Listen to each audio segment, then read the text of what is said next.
The iron gate of St. Agnes' Home for Children closed behind Eleanor Ashford with a sound she would remember for the rest of her life.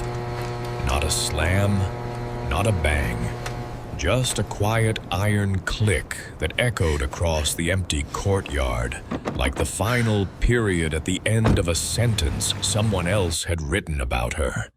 She stood on the sidewalk with her back to the only home she had ever known, and she did not turn around. It was the 23rd of October, the morning of her 18th birthday, and the sky over Burlington, Vermont was the color of an old tin roof. Not gray, exactly. Not blue. Something in between that made the world look as though it had been left out in the rain and forgotten.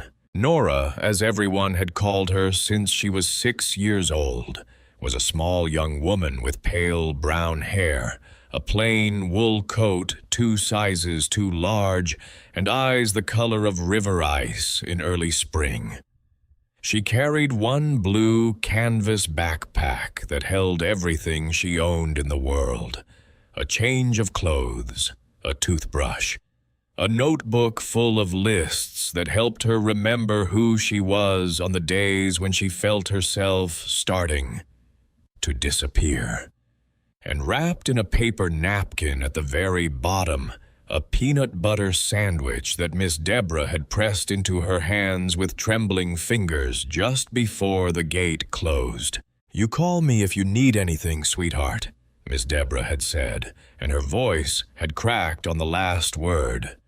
"You call me." But they both knew she wouldn't. Not because she didn't want to, because there was no phone she could call from, and even if there had been, Miss Deborah did not have room for her. Miss Deborah had a small apartment above the pharmacy on Church Street. Miss Deborah had a husband with a bad back and a daughter in nursing school, and a life that had never included a girl named Eleanor Ashford. Nora had known this since she was 13 years old. She had known it the way children who grow up in group homes know things, not with words, with the quiet, permanent understanding that some doors would never open for her, no matter how gently she knocked. She stood there for a long time watching the cars go by. A silver sedan, a pickup truck with 2 dogs in the back, a yellow school bus full of children in bright coats. Each vehicle slowed as it approached her, and each time she felt her heart lift, and each time the vehicle rolled on past, and her heart came down a little heavier than before. By the time the streetlights blinked on at 4 in the afternoon, she had understood something she had been trying not to understand for the entire 18 years of her life. No one was coming for her. No one had ever been coming for her. And now she had to walk. She adjusted the strap of the blue backpack on her shoulder, and she walked. The first night she slept in the Burlington Public Library. She sat in a leather chair in the corner of the reading room with a large book of American landscape photography open in her lap, and she pretended to read until the librarian came around at 8:45 and told her very gently that they were closing. "Do you have somewhere to go, dear?" Nora had smiled the smile she had spent a lifetime perfecting. The smile that said everything was fine. The smile that asked nothing of anyone. "Yes, ma'am. My aunt is picking me up." The librarian nodded slowly, and Nora saw in her eyes the exact moment the woman decided to believe the lie, because believing the lie was easier than doing something about the truth. That was the moment Nora learned the second great lesson of adulthood. That kindness has a limit, and the limit is the point at which kindness would require the kind person to change their own life. She slept that night in the bus station on Pine Street. She sat upright with her backpack in her lap and her hands folded on top of it, and she watched the clock above the ticket window move through the hours. At 2 in the morning, a security guard came by and told her that if she wasn't buying a ticket, she couldn't stay. She said she was waiting for the 6:30 bus to Montpelier. He nodded and moved on. She did not have money for a ticket to Montpelier. She did not have money for a ticket anywhere. She had $47 in her front pocket and a state-issued debit card with $212 on it, and she had done the math in her head a dozen times already. $21 a day for food. 10 days.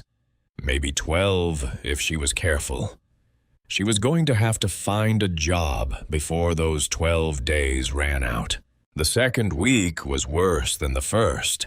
She had thought the first week would be the hardest because everything would be new.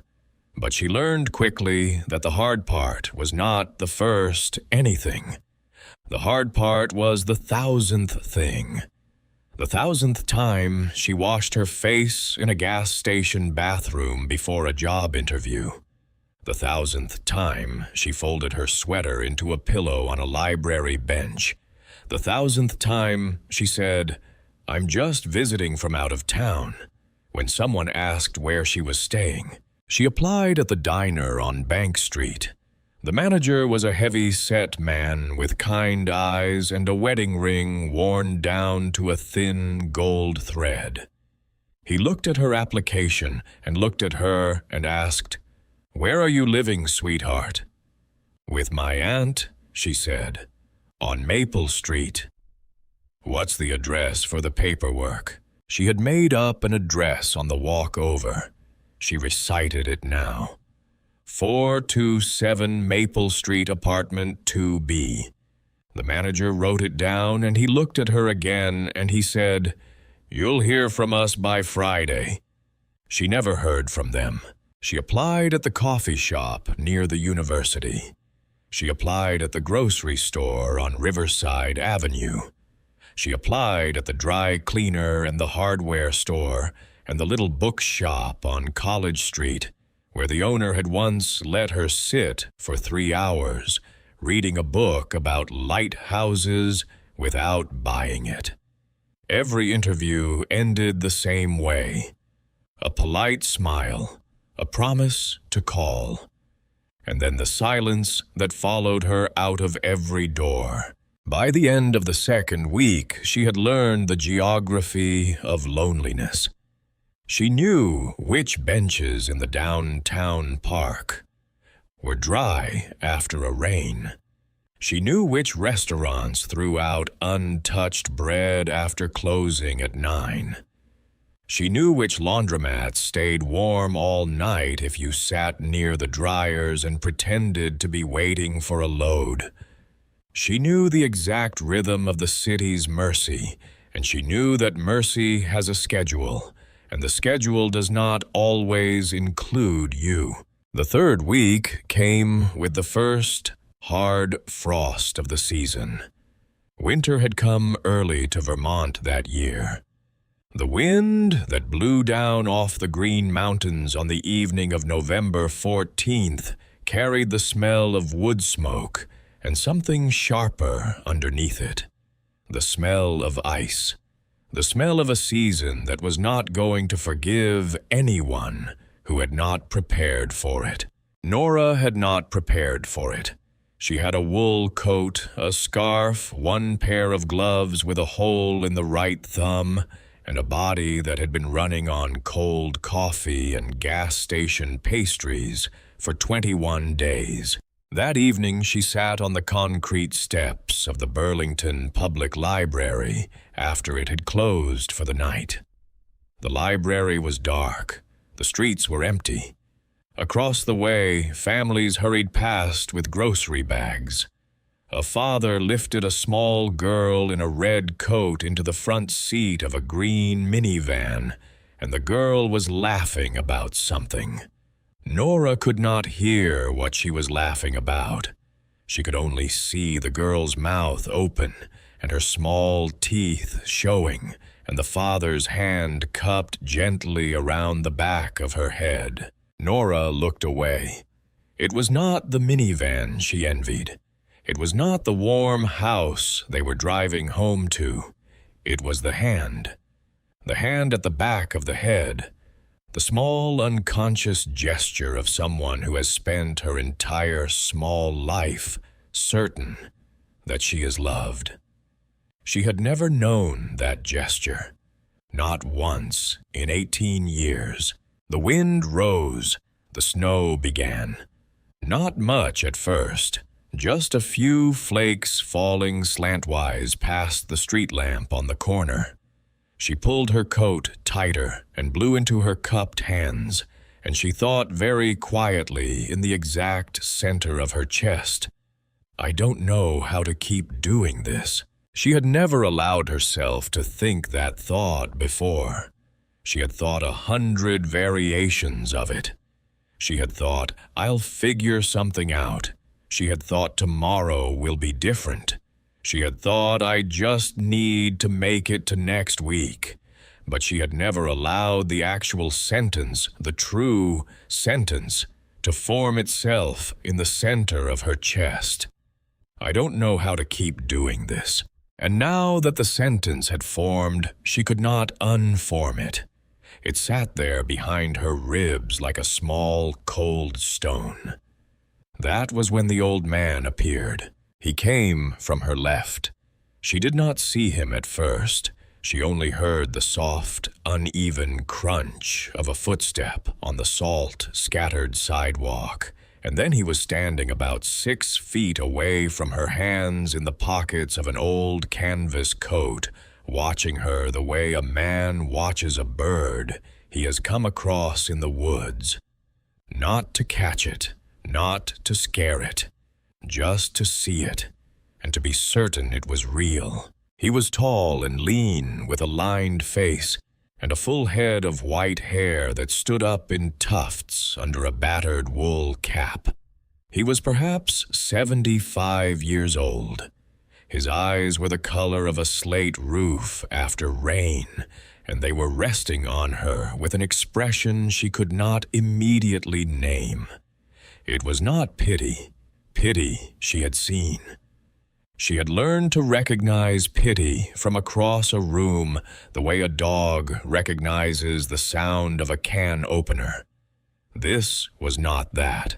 This was something else, something older, something almost like recognition. He did not speak for a long time. He just stood there watching her and letting the snow fall between them. When he finally did speak, his voice was low and steady, the voice of a man who did not waste words, because he had lived long enough to know what most words cost. "Miss," he said, "may I sit?" She looked at him. She looked at the empty step beside her. She thought about telling him to leave her alone. She thought about standing up and walking away. She did neither. "Yes," she said.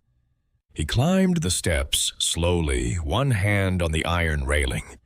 When he sat down beside her, she noticed that he smelled of pipe tobacco and cedar and something else, something clean and cold, something like an old church in winter. He did not look at her. He looked out at the street. He watched the snow settle on the parked cars, and he was quiet for so long that she began to think he had forgotten she was there. Then he said very softly, "It comes early some years." She swallowed. "The snow. The cold. The snow is just what it wears." She almost smiled. It had been so long since she had almost smiled at anything that the muscles in her cheeks felt strange, as though they belonged to someone else. He glanced at her sideways, just once, just for a moment. "How long," he said, "have you been walking?" She did not answer. She did not know how to answer. She did not know what he was asking, or what he already knew. He nodded as though her silence had answered him anyway. "I remember," he said, "what it felt like to sit on a step like this one, on a night just like this one, thinking a thought I couldn't take back." She looked at him then, really looked at him, and she saw for the first time that his eyes were wet. "I was 17, he said. "It was the winter of 1967. The war was on the other side of the world.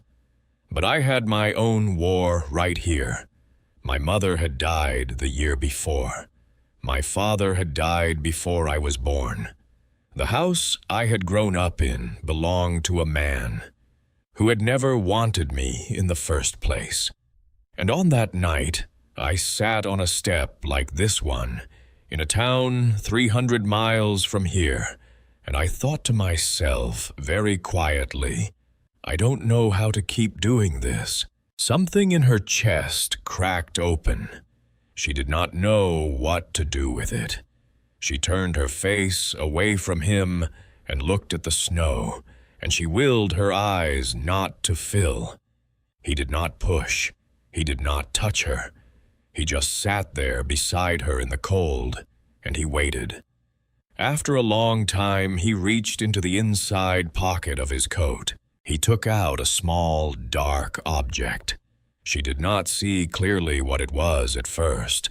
He turned it over in his fingers, and it caught the light from the street lamp, and she saw that it was a key.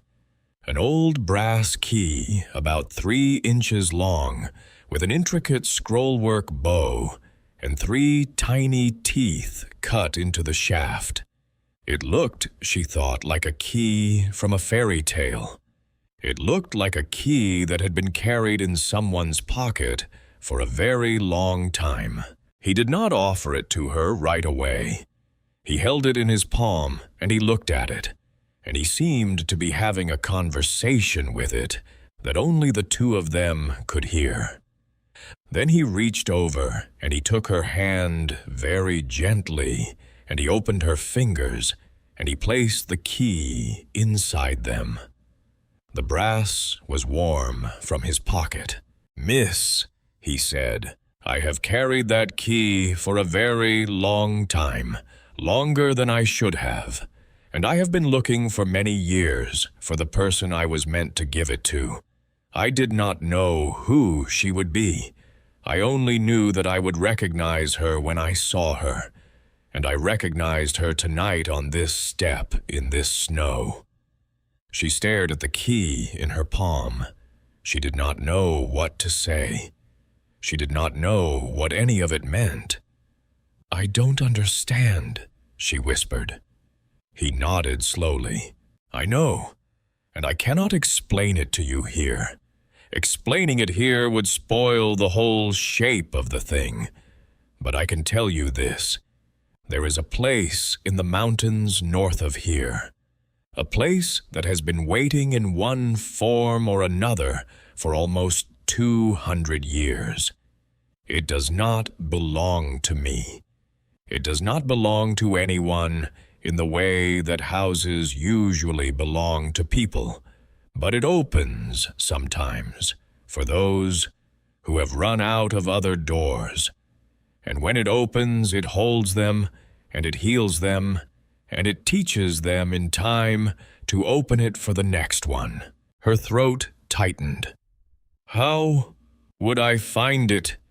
He looked at her then, and he smiled, and his smile was the kindest thing she had ever seen on the face of a stranger.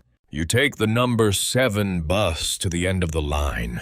Then you walk east on County Road 9 until the pavement ends. Then you take the trail up through the red maple stand on the north side of Weeping Willow Ridge. 3 miles. You will think more than once that you have gone too far. Keep going. The chapel will show itself when it is ready." The chapel. He nodded once. You will know it when you see it, miss. There is nothing else in this country that looks like it. He rose, then slowly the way old men rise. He pulled his cap down against the wind. He looked down at her one more time, and there was something in his face that was almost grief and almost joy and almost nothing that had a name. My name is Silas, he said. Silas Pemberton. You will not need to remember it. But I would like you to know it in case a day comes when it matters. Nora, she said. Eleanor Ashford, but everyone calls me Nora. He was very still for a moment when he heard the name Ashford. He did not react in a way she could see. Only his eyes changed just slightly, the way the surface of a pond changes when something moves beneath it. Then he nodded, and he touched the brim of his cap, and he walked away down Church Street into the snow until she could no longer see him. She sat on the step for a long time after he was gone. The brass key was still warm in her hand. She did not know why she was going to do what she was about to do. She could not have explained it then or later. She only knew that she had been sitting on a step in the snow with a thought behind her ribs that she could not take back. And now in her palm she held a piece of brass that had been carried by an old man for almost 60 years, given to her by a stranger who had spoken her thought out loud before she had ever spoken it herself. If nothing else, she thought she had a place to walk to now. And walking, she had learned, was the one thing she could still do. She rose. She shouldered her blue backpack. She slipped the brass key into the deep inside pocket of her coat next to her heart, and she began to walk down Church Street toward the bus stop. The number 7 bus came at 5:45 the next morning, double-toned. She rode it to the end of the line. She got off in a small town called Underhill Center, 30 miles east of Burlington, where the road narrowed and the houses grew scarcer, and the mountains rose up ahead of her like a great gray wall. She walked east on County Road 9. The road ran between old stone walls and empty pastures. The snow of the night before had left a thin, white glaze on everything. Her breath came out in clouds. Her feet ached inside her worn boots. She passed a red barn with a black weather vane. She passed a farmhouse with smoke rising from the chimney and a black dog watching her from the porch. She passed a cemetery with slate headstones, so old the names had almost worn away. The pavement ended at a wooden gate. Beyond the gate, a dirt trail wound up into a stand of red maples. The trees were bare now, but she could see the shape of them, the way their branches lifted like open hands against the pale sky. She climbed the gate. She began to walk up the trail. The old man had said 3 miles. She had walked at that point 7 miles from the bus stop, and her legs were already beginning to shake.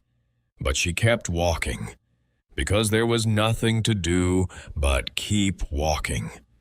Because the alternative was to sit down in the snow and never get up. The trail rose. It doubled back on itself. It ran along the shoulder of a ridge where she could see far below her a river the color of steel winding through the valley. She thought more than once that she had gone too far. She thought about turning back. She did not turn back. She walked for 2 hours. Her feet went numb. Her hands, even inside the gloves, went numb. Her face burned in the wind. She stopped once and ate the peanut butter sandwich Miss Deborah had given her. She did not cry, though she wanted to. She had learned long ago that crying in the cold was a bad idea because the tears froze on your face and made everything worse. She kept walking, and then at the top of the third rise, the trail bent sharply to the left, and the red maples fell away, and she stopped. She stopped in her tracks, and she stared, and for a moment she could not remember how to breathe. There on the far side of a shallow saddle in the ridge, on a shelf of granite that dropped away into a valley of pines on the north side, stood the strangest and most beautiful structure she had ever seen in her life. At first, she thought it was a ruin. The outer shape was a great stone chapel, weathered and dark, built in the old Congregationalist style of northern New England, 200 years old at least. The walls were gray fieldstone, mortared with lime that had turned the color of bone. Along the front were 3 great pointed arches, and where each arch had once held a wooden door, there was now only air and shadow. Along the sides, tall lancet windows, framed panels of stained glass. She could see even from a distance that some of the panels were still whole. Rose, blue, deep green, amber. In the last of the afternoon light, they caught the sun and glowed as though they were lit from within. Above the front of the chapel, a stone bell tower rose 40 feet into the air. It was square at the base, tapering to an open belfry near the top, capped with a slate roof shaped like a small pyramid, and a slender iron cross tilted slightly toward the south. There was no bell in the belfry that she could see, only the wind moving through the openings, making a low, hollow sound, like the breath of something very old and very patient. And that was when she noticed it. The chapel was not a ruin. The chapel was a shell. Inside the great stone walls of the chapel, tucked into the empty nave, someone had built a house. A 3-story wooden Victorian house, painted the color of butter, and clotted cream, with a wide front porch and a peaked roof and a small brick chimney. The house nestled inside the chapel walls like a nested doll. The chapel roof was gone, so the wooden house rose freely into the open air, but the chapel walls rose. Higher still, ringing the house on all 4 sides like a stone crown. The chimney of the wooden house rose up through the empty nave and passed out through where the chapel's rose window had once been. A curl of pale gray smoke rose from that chimney into the November sky. Someone, she realized, was inside, or something was. She stood at the edge of the maples for a long time and did not move. The chapel and the house together were built on a granite shelf at the very edge of Weeping Willow Ridge. She could see now that the north wall of the chapel dropped away into a sheer face that fell into the valley below. The whole structure sat with its back to the wind and its front open to the trail she had come up. On the west side, a steep footpath ran down through the pines, and on the east, the ground rose again toward a taller peak that she did not know the name of. There was nothing else for miles. No power lines, no road, no neighbors. Only the stone chapel and the wooden house inside it, and the thin curl of chimney smoke rising into the dying light. She walked toward it slowly. The path across the saddle was narrow and hemmed with dry ferns. When she came at last to the front of the chapel, she saw that a low wall of loose stones had been built across the front, and a gate of split cedar posts stood open, as though someone had left it open and never come back to close it. She passed through the gate. She climbed the 3 worn granite steps into the chapel nave. Above her, the empty stone walls rose 40 feet on either side, and the open sky showed between them like a long ribbon of pale blue. Where the old altar had once stood, the wooden house began. Its porch was 3 broad steps up from the chapel floor. Beside the porch, a rain barrel had been placed under a copper downspout that came out of one of the house's dormer windows and ran in a lazy curve to catch the runoff. Along the inside of the chapel walls, in the strips of sheltered ground between the wooden house and the stone, someone had built raised beds.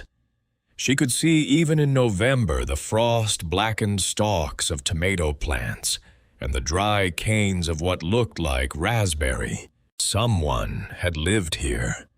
Someone had built a whole, quiet life here, inside the shell of a ruined chapel, on a shelf of granite in the mountains of Vermont. But there was no one on the porch. There was no one at the windows. The smoke from the chimney was thin and steady, but the house was silent.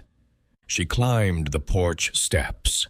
The front door was made of dark red oak with a small pane of leaded glass set into it at eye height. Below the glass, at the height of her hand, was a heavy brass lock plate with a keyhole in the shape of a slender teardrop. She reached into her coat pocket. She took out the key. Her hand was shaking as she held it up. She did not know in that moment whether it would fit. She did not know what she would do if it did not fit. She did not know what she would do if it did. She slid the key into the lock. It went in as though it had been made for that lock, as though the lock had been made for it. She turned it. The mechanism moved smoothly, deeply, with the soft double click of a well-oiled lock that had not been forgotten. She stood on the porch of a house inside a chapel on a shelf of granite in the green mountains of Vermont, and she stood there with her hand on a warm brass key that had turned in her hand as though it had been coming home. She pushed the door open. The air inside was warm. That was the first thing. Not the room, not the furniture. The air. It was warm, and it smelled of cedar and pine and old paper, and faintly of something baking. Bread, she thought. Or biscuits. Something with butter. She stepped inside. The front hall was small and low-ceilinged. A row of iron coat hooks lined the wall. A wooden bench stood beneath the hooks, worn smooth by generations of people sitting down to pull off their boots. A small side table held an unlit oil lamp and a china bowl with 3 apples in it. The apples were red. The apples were fresh. Beyond the hall, an archway opened into a parlor. She stepped through the archway and she stopped. A fire was burning in the parlor hearth. It was small. It was neat. It was banked the way a fire is banked when someone means to keep it going through the evening. A cast-iron kettle sat on the hob. A pair of leather slippers had been left just so on the braided rug. The rocking chair beside the hearth was still moving very slightly, as though someone had just risen from it. On the mantel, 3 candles were burning, and their light moved gently against the plaster of the wall behind them. There was no one in the room. She stood in the archway and she called out, "Hello." No answer. She walked into the parlor. She walked past the fire. She walked past the rocking chair. She looked into the kitchen, and the kitchen was empty. She looked into the small dining room, and the dining room was empty. She climbed the stairs to the 2nd floor, and the 2nd floor was empty. There were 3 bedrooms, and every one of them had a made bed and a folded quilt and a clean pitcher of water on the washstand. There was no one in any of them. She came back down the stairs. She stood in the parlor. She looked at the fire, and she looked at the moving chair, and she looked at the kettle on the hob. And then, because she had walked 11 miles in the cold that day, and because there was a fire, and because a chair was moving as though someone had just been in it, and because she did not have anywhere else in the world to go, she sat down. She sat down in the rocking chair. She let the backpack slide off her shoulder onto the floor. She held her hands out to the fire. She watched the flames, and she began at last to cry. She did not cry loud. She had never cried loud in all her 18 years. She cried the way she had been taught to cry by a childhood full of shared rooms and thin walls, silently, with her shoulders shaking and her face turned into her hands. She cried for the gate that had closed behind her that morning. She cried for the 21 nights of buses and libraries and gas station bathrooms. She cried for the old man in the snow who had told her he had once sat on a step just like hers. She cried because she had walked into a house that seemed to be waiting for her, and no one had come to tell her she was in the wrong place, and no one had come to send her away. She cried for a long time. When she finally lifted her head, the fire had burned down a little, and the room was blue with dusk. She wiped her face on her sleeve. She rose unsteady, and she added a small log to the fire from the woven basket beside the hearth. The log caught quickly. She watched it burn. Then, because she did not know what else to do, and because the kettle was there, she filled it from the pitcher on the sideboard and set it back on the hob.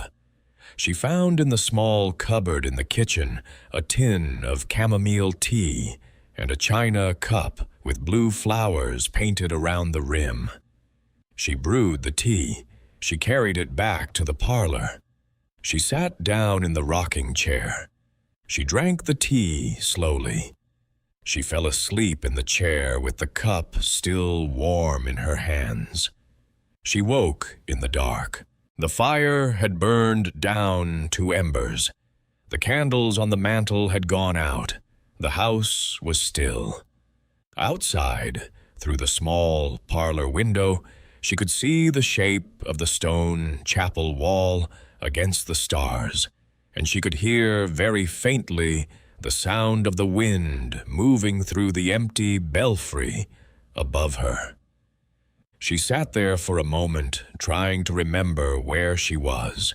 Then she remembered the chapel, the key, the old man, the fire, the empty rocking chair which was no longer empty because she was sitting in it.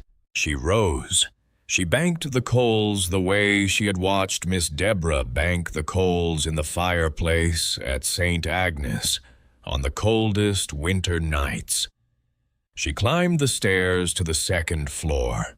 She chose the smallest bedroom, the one at the back of the house that faced the empty north wall of the chapel. She did not undress. She only unlaced her boots and set them by the door and slid still in her coat beneath the folded quilt on the narrow bed.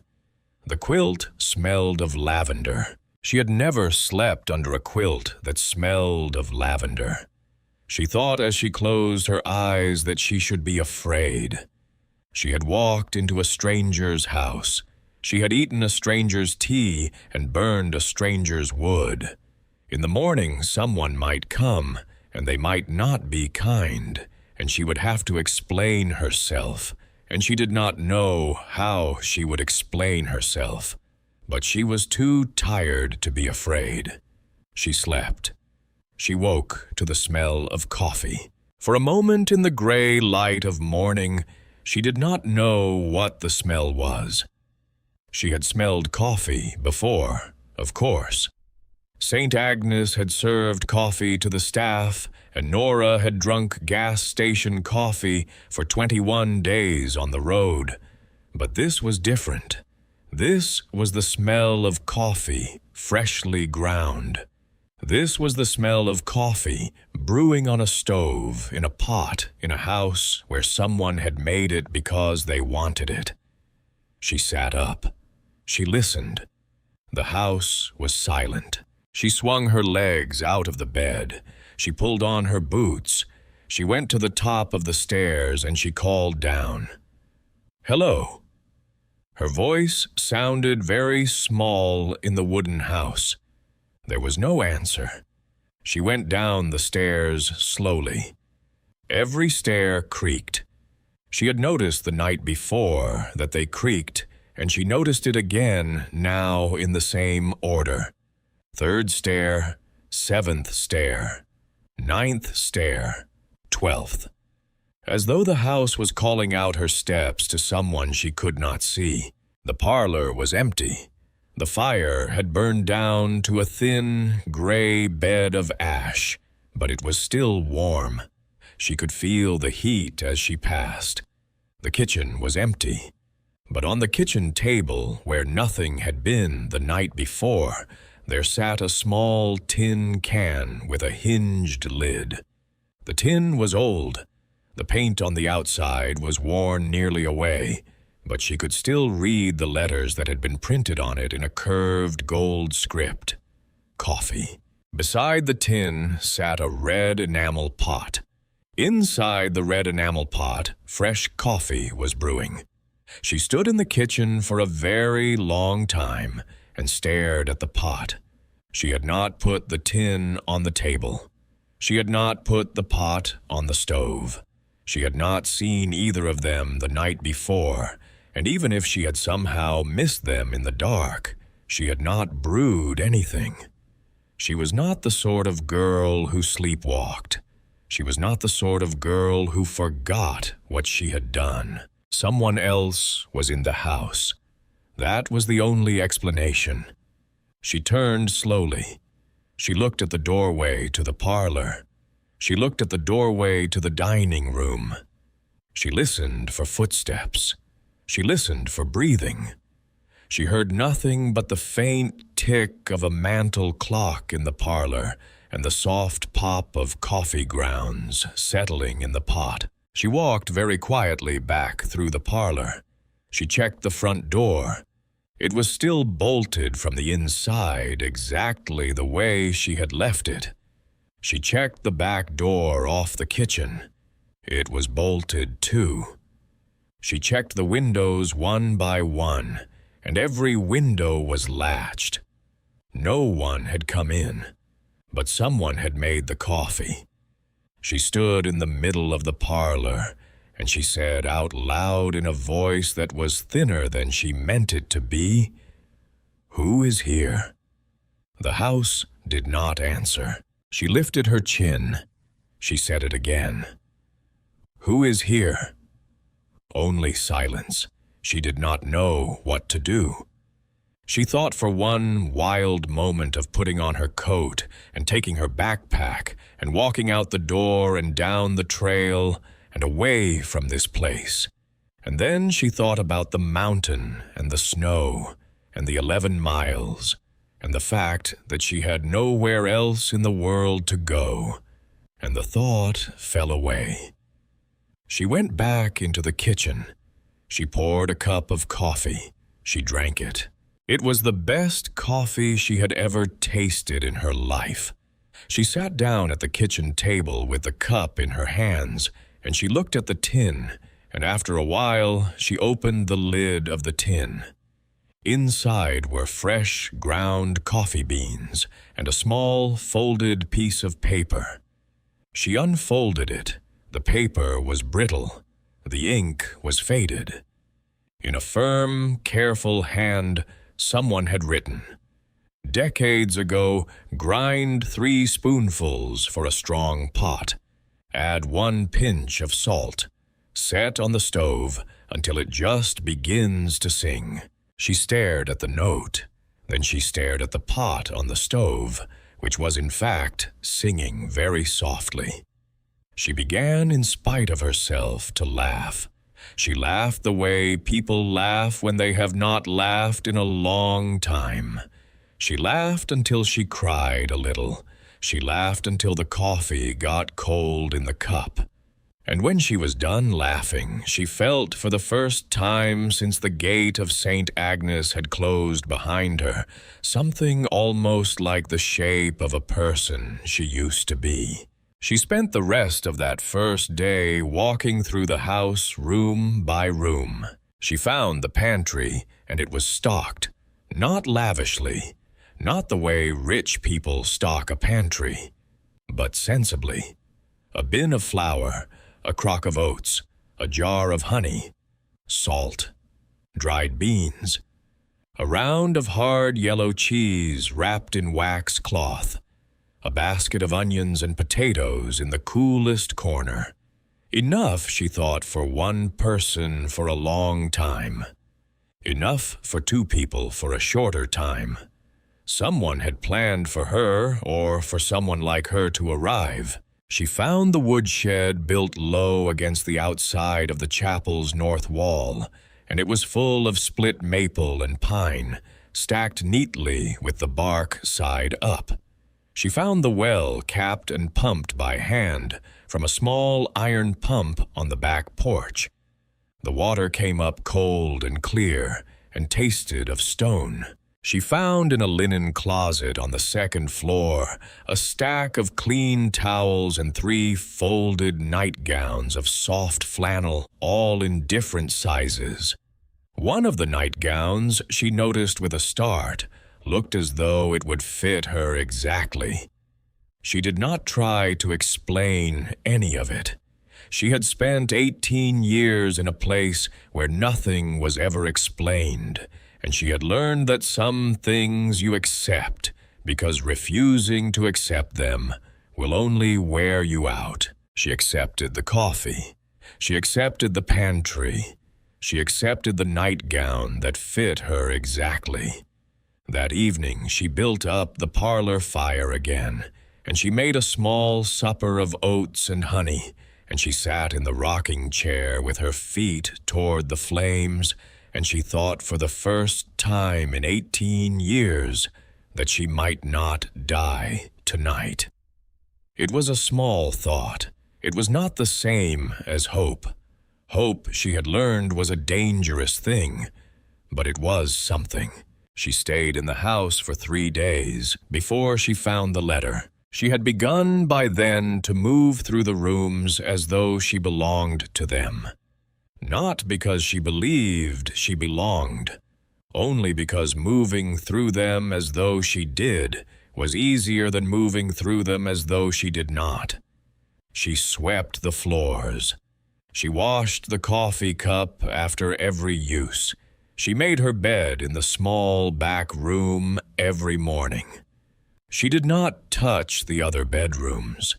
She did not sit in any chair but the rocking chair by the fire. She was without knowing that she was doing it being careful. She was moving through the house the way a guest moves through a house whose host might return at any moment. She did not want to be found in the middle of something she should not have been doing. On the 3rd morning, she was dusting the top of a low bookshelf in the parlor, and her hand brushed against a small wooden box that had been set on the highest shelf. The box was carved from cherry wood, dark and glossy with age, about the size of a large book. She had not noticed it before. It had been half hidden behind an old brass candlestick. She took the box down. She set it on the table beside the rocking chair. She was going to leave it there. She was not going to open it. She had told herself very clearly that she was not going to open anything in this house that she had not been given permission to open. But the lid of the box did not have a lock. and on the top of the lid someone had carved in careful block letters 3 words: "To whoever comes." She stood over the box for a long time. Then she lifted the lid. Inside the box, folded once, was a single sheet of pale yellow paper. The paper was thick. The edges were worn soft. It had been folded and unfolded, she thought, many times over many years. She took the paper out. She unfolded it slowly. The letter was written in blue-black ink that had faded almost to gray.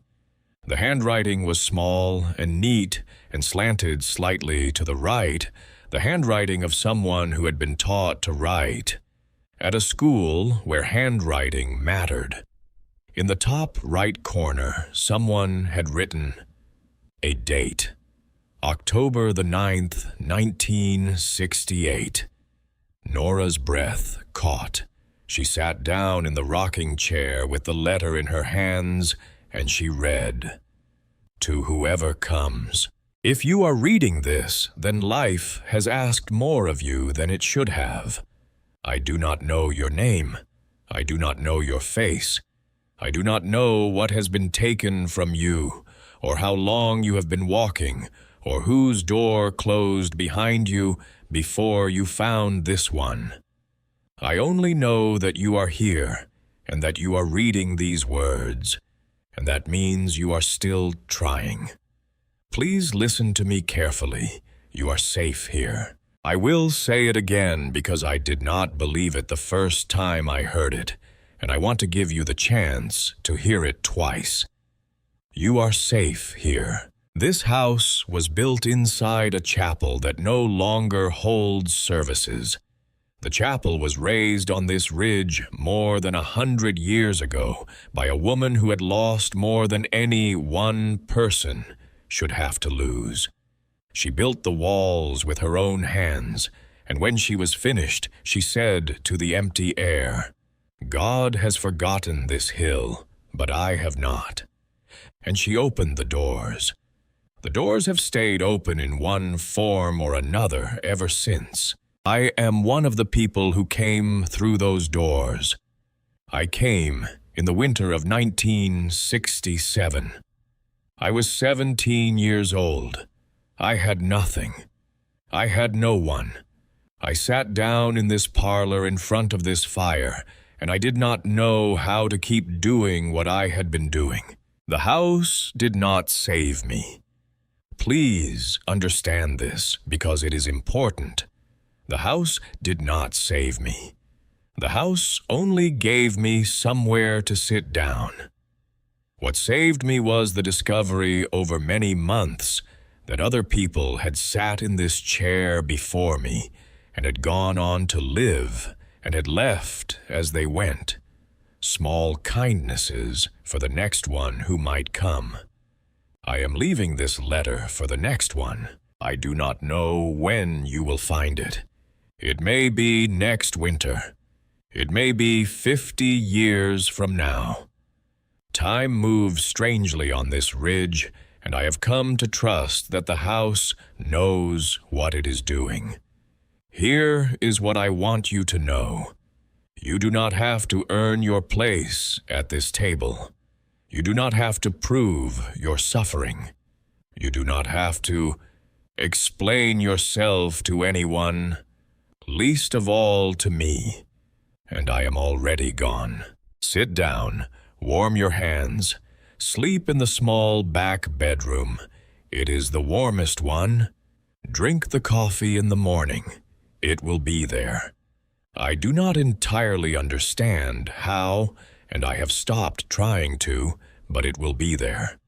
And when you are ready, and only when you are ready, walk up to the mantel in the parlor and look at the small photograph in the wooden frame on the left side of the shelf. The girl in the photograph is not you, but she is someone you should meet, with love from one who was here before you and who thinks of you now. The letter was not signed with a name.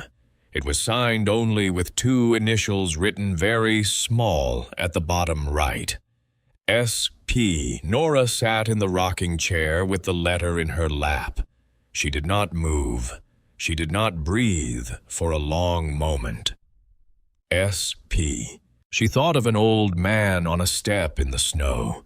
She thought of a hand opening her fingers around a warm brass key. She thought of a voice saying very quietly, "I was 17. It was the winter of 1967. Silas Pemberton." She rose slowly from the chair. She walked to the mantel. Her legs did not feel entirely like her own. On the left side of the mantel, tucked between a small blue vase and a pewter candlestick, stood a wooden picture frame. She had walked past it a dozen times in the last 3 days and never once looked at it closely.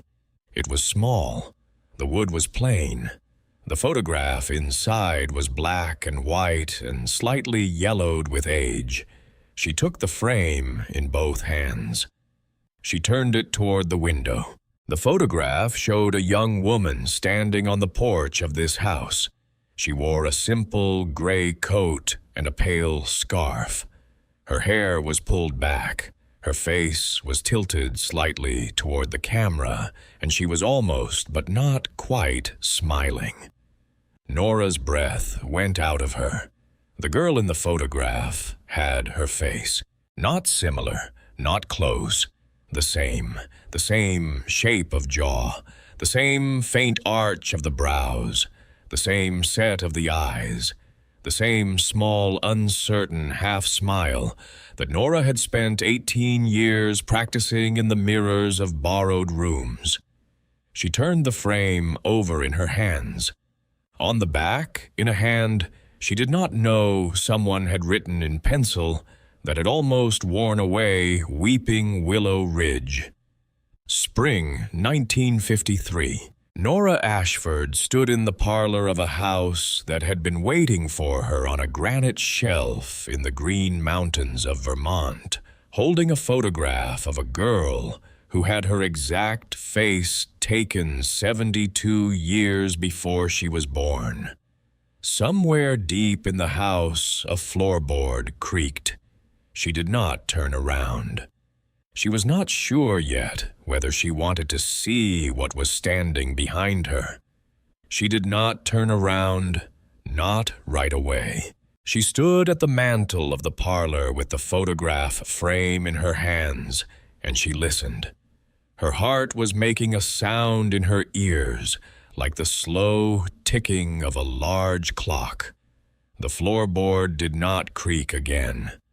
Whatever had made the sound, if anything had made the sound, was still now. She lowered the frame carefully. She set it back in its place between the small blue vase and the pewter candlestick. She turned at last and looked into the empty parlor. There was no one there, only the rocking chair still moving very slightly, as though the room itself had breathed in and out. Only the fire, low and orange in the hearth. Only the yellow letter lying open on the seat of the chair, its careful blue-black lines gone gray in the winter light. Nora put her hand flat against the mantel to steady herself. She looked at the photograph again. She looked at the eyes of the young woman in the gray coat. She looked at her own face without meaning to in the small, clouded mirror that hung above the fire. The same jaw, the same slight arch to the brows, the same uncertain half-smile that she had never learned how to unlearn. Weeping Willow Ridge. Spring 1953. 72 years ago. She did not have a mother's face to compare hers to. She had never seen a photograph of her mother. She had never seen a photograph of anyone she was related to by blood or by name. Her file at St. Agnes had contained a single sheet of paper, female infant, delivered by hand to the front step at 4:20 in the morning on the 23rd of October, wrapped in a hand-knit blanket of pale green wool. No note, no name. Estimated age at delivery 12 to 18 hours. Named Eleanor by the sisters. Given the surname Ashford, which was the name of the road on which the home stood. That was her whole story. That was every word she had ever been given about who she was and how she had come to be there. And now here was a girl in a black and white photograph on a mantel in the mountains, wearing her exact face, standing on the porch of this house, 9 years before the sisters at St. Agnes had even opened their doors. She did not understand. She could not begin to understand. She sank down onto the braided rug in front of the hearth. She put her hands over her face. She did not cry this time. She had cried enough for 1 week. She only sat there with the fire warm against her back, and she let the shape of the thing settle around her. Then quietly from somewhere just behind her right shoulder a voice said, "You look just like her." Nora came up off the rug so fast that her knee caught the leg of the small side table and knocked the empty teacup onto the floor. The cup did not break. It only rolled a slow half-circle against the braid of the rug and stopped, and everything in the room stopped with it.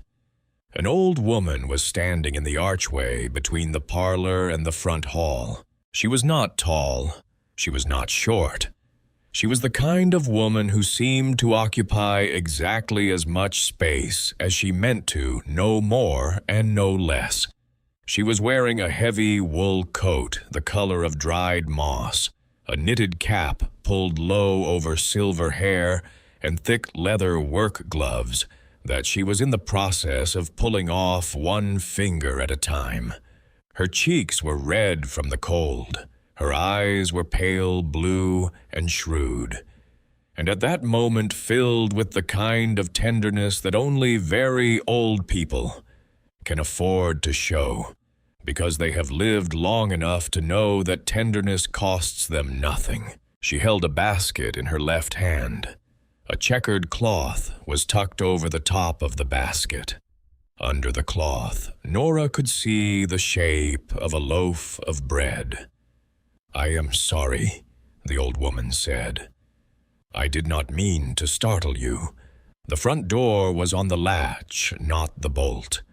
I let myself in." She glanced at the fallen teacup on the rug. "I have been letting myself in for 32 years. It is a habit I should have grown out of. I did not." Nora could not speak.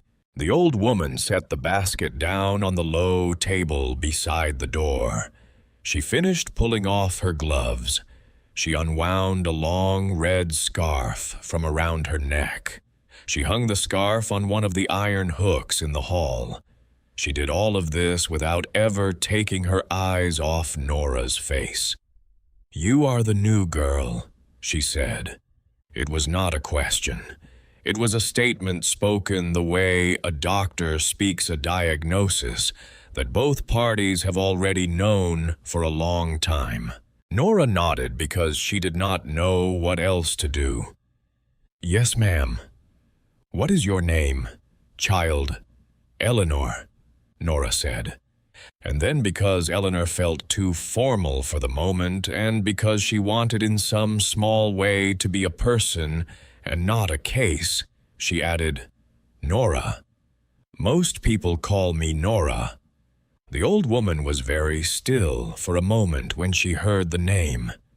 "Nora," she repeated softly.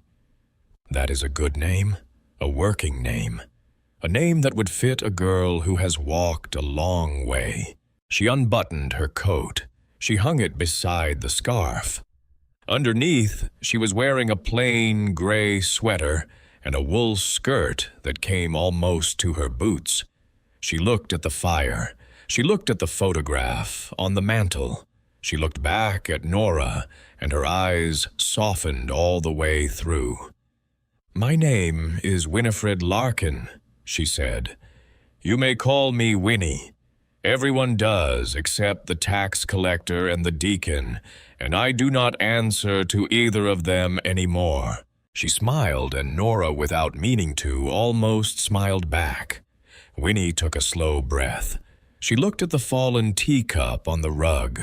She did not stoop to pick it up. Instead, she said very gently, "May I sit?" "Yes," Nora whispered. "Yes, please." The old woman crossed the room. She did not walk toward the empty armchair by the window. She walked toward the rocking chair, and she stopped when she saw the yellow letter lying open on the seat. She stood looking at it for a long moment. She did not read it. She only looked at the fold of the paper and the shape of the ink, and Nora saw her lips pressed together in a thin line. "So you found it," Winnie said. "This morning." "Ah." The old woman lowered herself carefully into the armchair by the window instead. She smoothed her skirt across her knees. "I have wondered over the years how many people found it. Silas never said. He was a private man about certain things." Nora's mouth went dry. "You know Silas Pemberton." Winifred Larkin looked at her steadily. Her pale blue eyes did not blink. "Child," she said, "I have known Silas Pemberton for 51 years. He is the reason I came up this ridge the first time. He is the reason I have kept coming up it. He is the reason there is bread in that basket and firewood in that shed and clean water in that well." She paused. "He is not the reason you are here, but he is the reason you had a way of finding out that here existed." Nora sat down slowly on the edge of the rocker on top of the yellow letter. She did not move it. She wanted the paper under her the way a lost child in a strange room wants a hand to hold. "Where is he?" she said. Winnie looked at the fire. "Where he needed to be 3 days ago," she said. "He has not been well for some time. He does not like anyone to say so, but you might as well hear it now as later. His heart is worn out. It has been worn out for years. He does what he can, and he rests when he must, and he goes down the mountain when he thinks there is a job for him to do at the bottom of it." She looked at Nora then. "I take it he found you then?" "On the library steps," Nora said. "In Burlington." "That would be like him?" Winnie said, and her eyes softened again. "He has been going down there in bad weather ever since I have known him. He does not tell me what draws him, and I have stopped asking. I only make sure he has a warm coat and a full pocket." She reached over and took the basket from the front hall table, and she set it down on the low table between them. She lifted the checkered cloth. Inside was a fresh loaf of dark, dense bread, still warm at the crust, and a small jar of pale amber honey, and a wedge of white cheese wrapped in paper. "Eat," she said. Nora did not move. "Child," Winnie said gently, "I did not ask you if you were hungry. I told you to eat. You have been walking on nothing but coffee and confusion since the sun came up. There will be time for questions after there is bread in your stomach." Nora ate. She had not known until she began to tear the bread with her hands how hungry she truly was. She had been living for 3 days on oats and honey, and a single wedge of the wax-wrapped cheese from the pantry. She had been rationing without knowing she was rationing. She had been afraid to eat too much of what did not belong to her. She had told herself she would eat when she felt certain the food was hers to eat. She was not certain now, but there was an old woman in the chair opposite her, watching her the way her caregiver had once watched her at St. Agnes, and Nora understood without needing to be told that refusing this bread would be worse than accepting it. She ate half the loaf. She ate the honey with a spoon out of the jar. She ate a thick slab of the cheese. She drank 2 cups of water from the pitcher on the sideboard. And when she was done, she leaned back in the rocking chair and closed her eyes. And for a long moment, she did not feel like a person who had been running for 21 days. She only felt like a person who had eaten enough. When she opened her eyes, Winnie was watching her with the same steady blue gaze. "Now," the old woman said, "you may ask the question you have been holding in your teeth since you saw me in the hall." Nora swallowed. "Who is the girl in the photograph?" Winifred Larkin looked at the mantel. She looked at the frame between the blue vase and the pewter candlestick. She looked at the young woman in the gray coat standing on the porch of this house in the spring of 1953. "That," she said, "is a question you will need to answer for yourself, but I will tell you what I know." She folded her hands in her lap. "Her name was Margaret," Winnie said. "Margaret Ashford. She was here for the last 3 months of 1952. And the first months of 1953. She was 17 years old when she arrived. She was gone by the summer. I did not know her. I was still a child in 1953, living down in Underhill Center. I only heard her name later from Silas when I was old enough to be told about who had come and gone. The blood in Nora's ears was loud. She held on to the arms of the rocking chair to keep her hands steady. "Ashford," she said. "Ashford," Winnie repeated. "That is my name." "Yes, I know." The room went very quiet. The fire ticked in the grate. Outside, somewhere on the ridge, a raven called and was answered by another. "There have been other Ashfords," Winnie said carefully. "In this house, over the years. It is not a common name. It is not, I would say, a common thing." She looked at the fire. "I do not know exactly how you fit into the shape of it. I do not think Silas knows either, though he has his suspicions.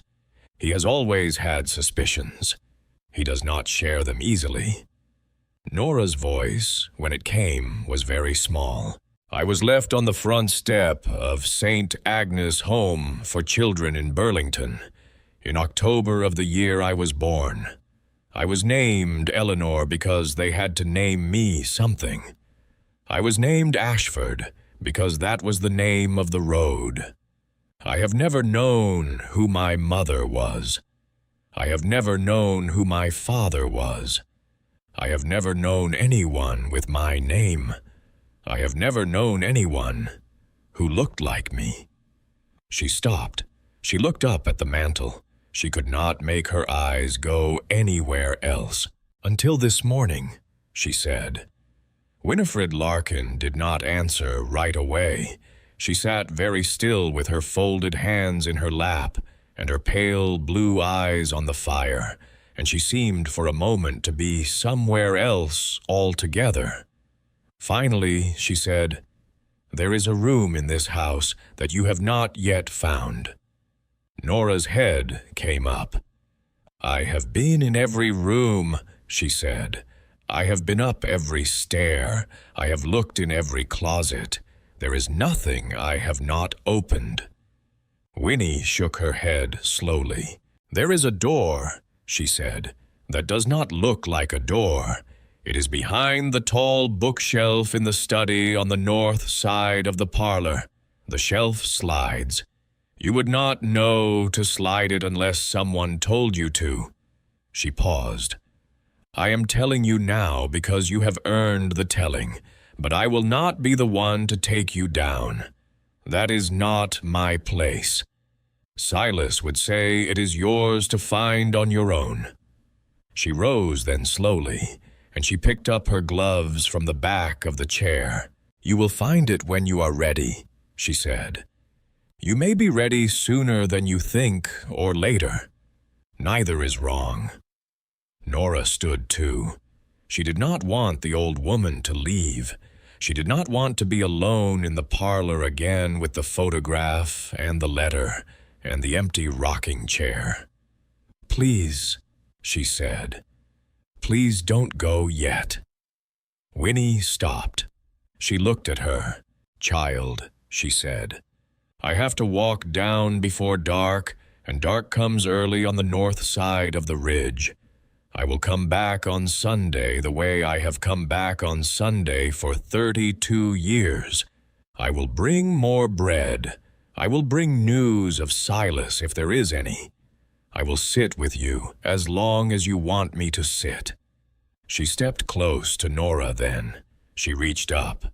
She put her hand warm and rough on the side of Nora's face. "You are not alone in this house," she said. "You have not been alone in it since the moment you turned that key. Do you understand me?" Nora did not understand her, not really. But she nodded because she wanted more than anything to be someone who understood. Winifred Larkin pulled on her coat. She wound her red scarf around her neck. She lifted her empty basket from the low table, and at the door she turned once more. "There is a name for the ones who come to this house," she said. "It is not a fancy name. It is only a word we use among ourselves, those of us who have been coming up this ridge long enough to have learned it. We call them the kept." Nora looked at her. "Because the house keeps them," Winnie said, "until they are strong enough to keep it in return." Then she opened the door and she stepped out into the pale afternoon, and Nora heard her boots crunching down the stone steps of the chapel growing softer with distance until they were gone. Nora did not find the sliding shelf that day. She stood in the study for a long time after Winnie had gone. The study was a small room on the north side of the parlor with one deep window that looked out onto the ivy-covered inner wall of the stone chapel. A worn writing desk stood under the window. A green banker's lamp sat on the desk.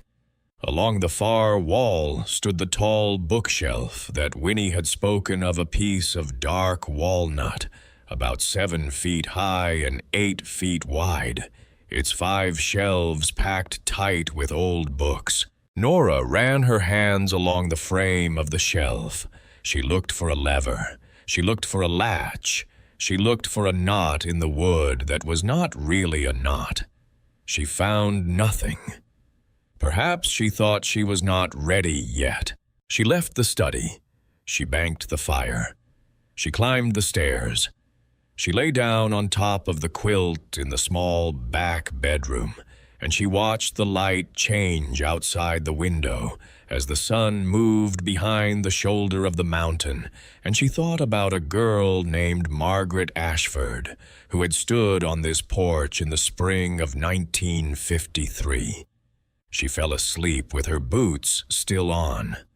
That was the beginning of the second week.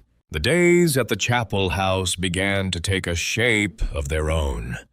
She rose early before the sun cleared the ridge, and she came down to the parlor and stirred the coals of the fire. She made the coffee. She had learned by then that if she filled the red enamel pot the night before and left it on the sideboard, the tin of grounds would be waiting for her in the morning, and the pot would already be warm on the hob when she came into the kitchen. She had stopped asking herself how. She had begun to say thank you to the empty air when she poured her first cup. She ate oats. She ate bread. She learned to bake her own bread using the recipe Winifred Larkin had written out for her on a card and pinned to the inside of the pantry door on her second Sunday visit. She learned to keep the fire without letting it go out. She learned to draw water from the iron pump on the back porch without letting the handle slip. She learned to walk down the ridge and back for supplies once every 10 days, carrying up flour and salt and a can of paraffin for the lamps in a canvas satchel that she found hanging in the woodshed. She did not go back to Burlington. There was nothing in Burlington for her to go back to. She sent from the small general store in Underhill Center a single postcard to Miss Deborah at the address of St. Agnes. She wrote on it in careful pencil only 9 words. "I am safe. I have a place. Do not worry." She signed it N. She did not give a return address. Winnie came every Sunday as she had promised. She brought bread. She brought a jar of pickled beets. She brought once a wool sweater the color of dark plums that fit Nora as though it had been knit for her, though Winnie said only that she had found it in a drawer and had thought of her. Winnie brought most importantly news of Silas. He was, she said, in the small county hospital in Underhill Center. He was, she said, resting. He was, she said, not entirely awake anymore. When Nora asked what that meant, Winnie only looked at her with the same steady blue eyes and said, "It means his body is here and his mind is drifting toward another shore. It is not a fast drift, but it is a drift child. I want you to be ready for it." Nora was not ready for it. She did not think she would ever be ready for it. She had known Silas Pemberton for a total of perhaps 20 minutes in her entire life, and yet the thought that he might slip away before she could tell him what his key had done for her made her chest ache in a place she had not previously known. She had. "Can I see him?" she asked. Winnie considered this. "You may," she said. "But not this week. He is not ready for visitors this week. When he is ready, I will tell you."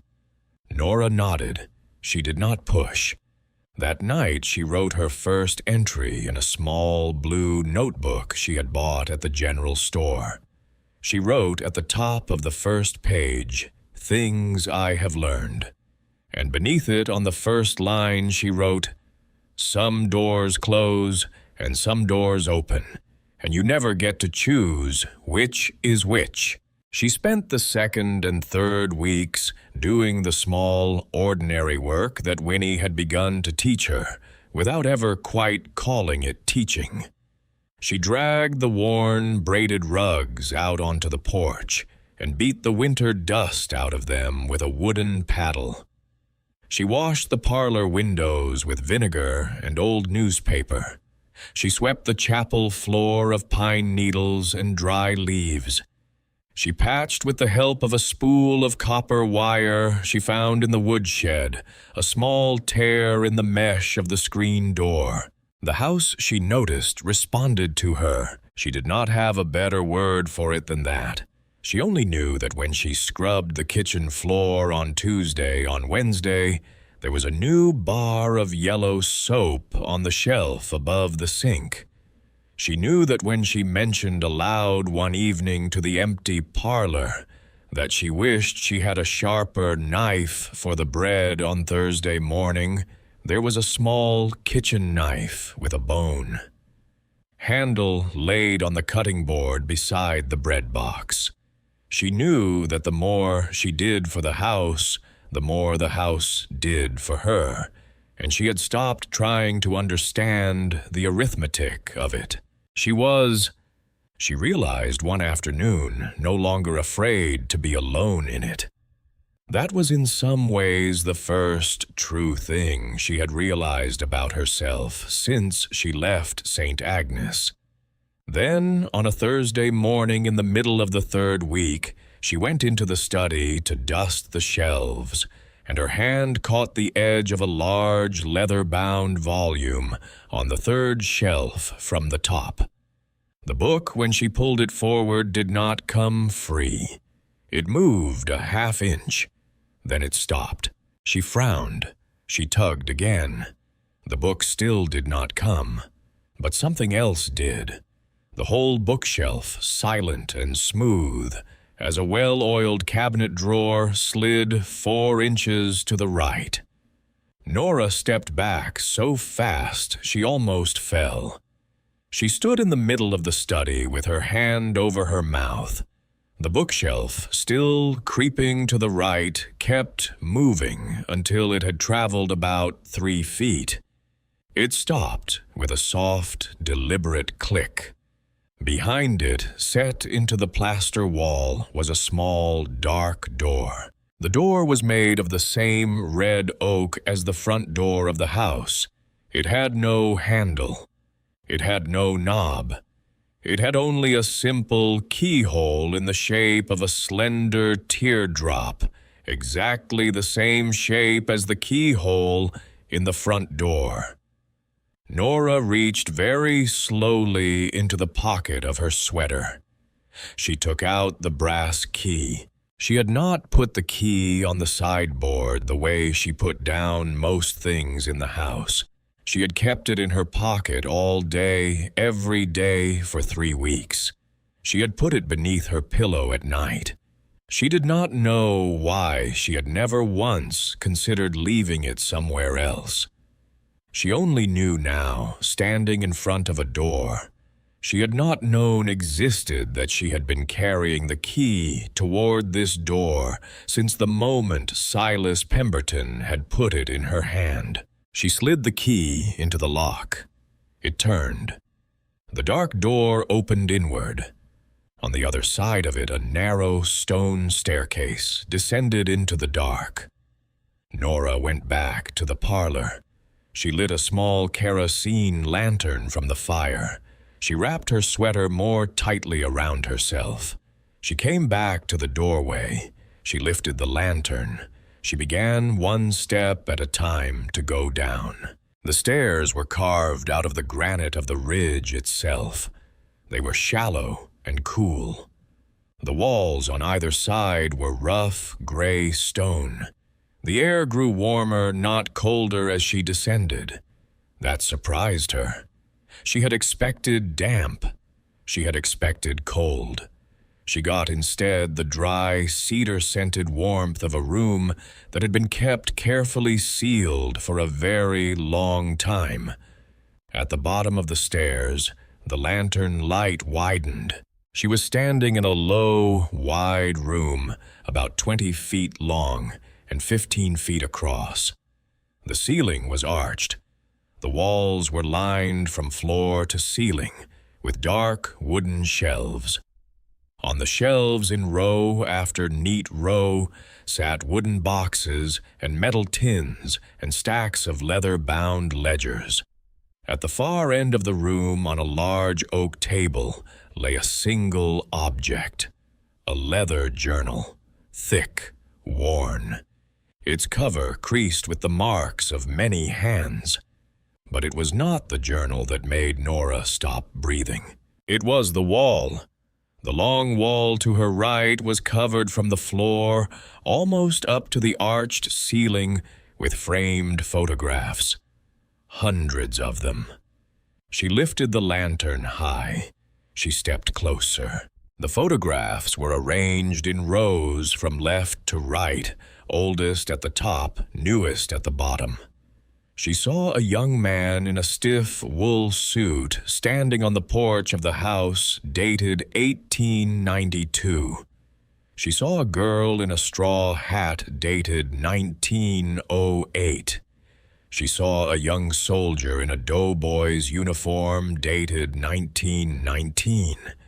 She saw a family of 3 husband and wife and a small child dated 1934. She saw a boy of perhaps 16, thin and pale, standing on the porch in a coat 2 sizes too big, dated in careful pencil beneath the frame. Silas Spring, 1967. She stopped. She lifted the lantern closer. She looked at the boy in the coat. The face was thinner. The eyes were younger. But there was no mistaking him. The set of the mouth, the slight tilt of the head, the way he stood with his hands buried in his pockets as though he were trying to disappear. Silas Pemberton at 17, standing on the porch of this house. He had told her the truth on the library steps. He had not been telling her a story. He had been telling her his own. She moved along the wall. 1971. 1974. She stopped again. There, in a plain wooden frame, was a young woman with braided hair, standing in the summer light with a book pressed to her chest. Winifred Larkin, 1974. The face was young, but the eyes were the same. Steady, blue, already carrying more than they should have to carry. Nora reached out. She touched the glass with the tip of one finger very lightly, the way a child touches something she is not sure is real. Then she kept moving. She was scanning the years now, not really looking at the faces. She was looking for something. She did not know what she was looking for. She only knew in a way she could not have explained that she would recognize it when she found it. She found it in the year 2007. The frame was slightly newer than the others. The photograph was in color. It showed a young woman standing on the porch of the house in the pale gold light of an autumn afternoon. She was wearing a long, dark coat. Her hair was pulled back. Her hands were folded quite deliberately over the front of her stomach, in the way that women fold their hands when they are protecting something small and important underneath. She was pregnant. The face was thin. The cheekbones were high. The eyes were the same slate blue as her own. The name, in careful pencil beneath the frame, was one Nora had never seen written before. In her life, and would never forget after, Margaret Ashford. Autumn 2007. Nora sank down onto the cold stone floor. She sat there in the low, warm room, with the lantern beside her on the flagstones. She looked up at the wall of photographs. She looked at the girl of 1953 and the pregnant woman of 2007, and she did not need to be told that these were 2 different women with the same name. But she needed to know how they were the same person she had come from. She rose after a long time. She wiped her face on the back of her hand. She walked slowly toward the oak table at the end of the room, and she lifted the leather journal in both hands. She carried it back to the stairs. She climbed up. She slid the bookshelf back into place from the inside, and it moved just as easily in that direction as it had in the other. She locked the little oak door behind her. She dropped the brass key back into her pocket. She sat down at the writing desk in the study, and she opened the journal on the desk in front of her, and she began to read. The journal was not a diary. It was a ledger of arrivals. The entries were spaced across the years, some close together and some far apart. Each entry was written in a different hand. Each entry began the same way: name, age, season of arrival, and then in the writer's own words, a short account of what the person had left behind and what the house had given them in exchange. The first entry was dated 1847. Prudence Ashford, it read. Age 42, winter, widow. Buried 3 children of scarlet fever between the summer of 1845 and the autumn of 1846. Buried her husband of pneumonia in January of 47. Sold the family farm in Bennington and used the last of the money to buy this rise of land and hire 2 Irish stonemasons.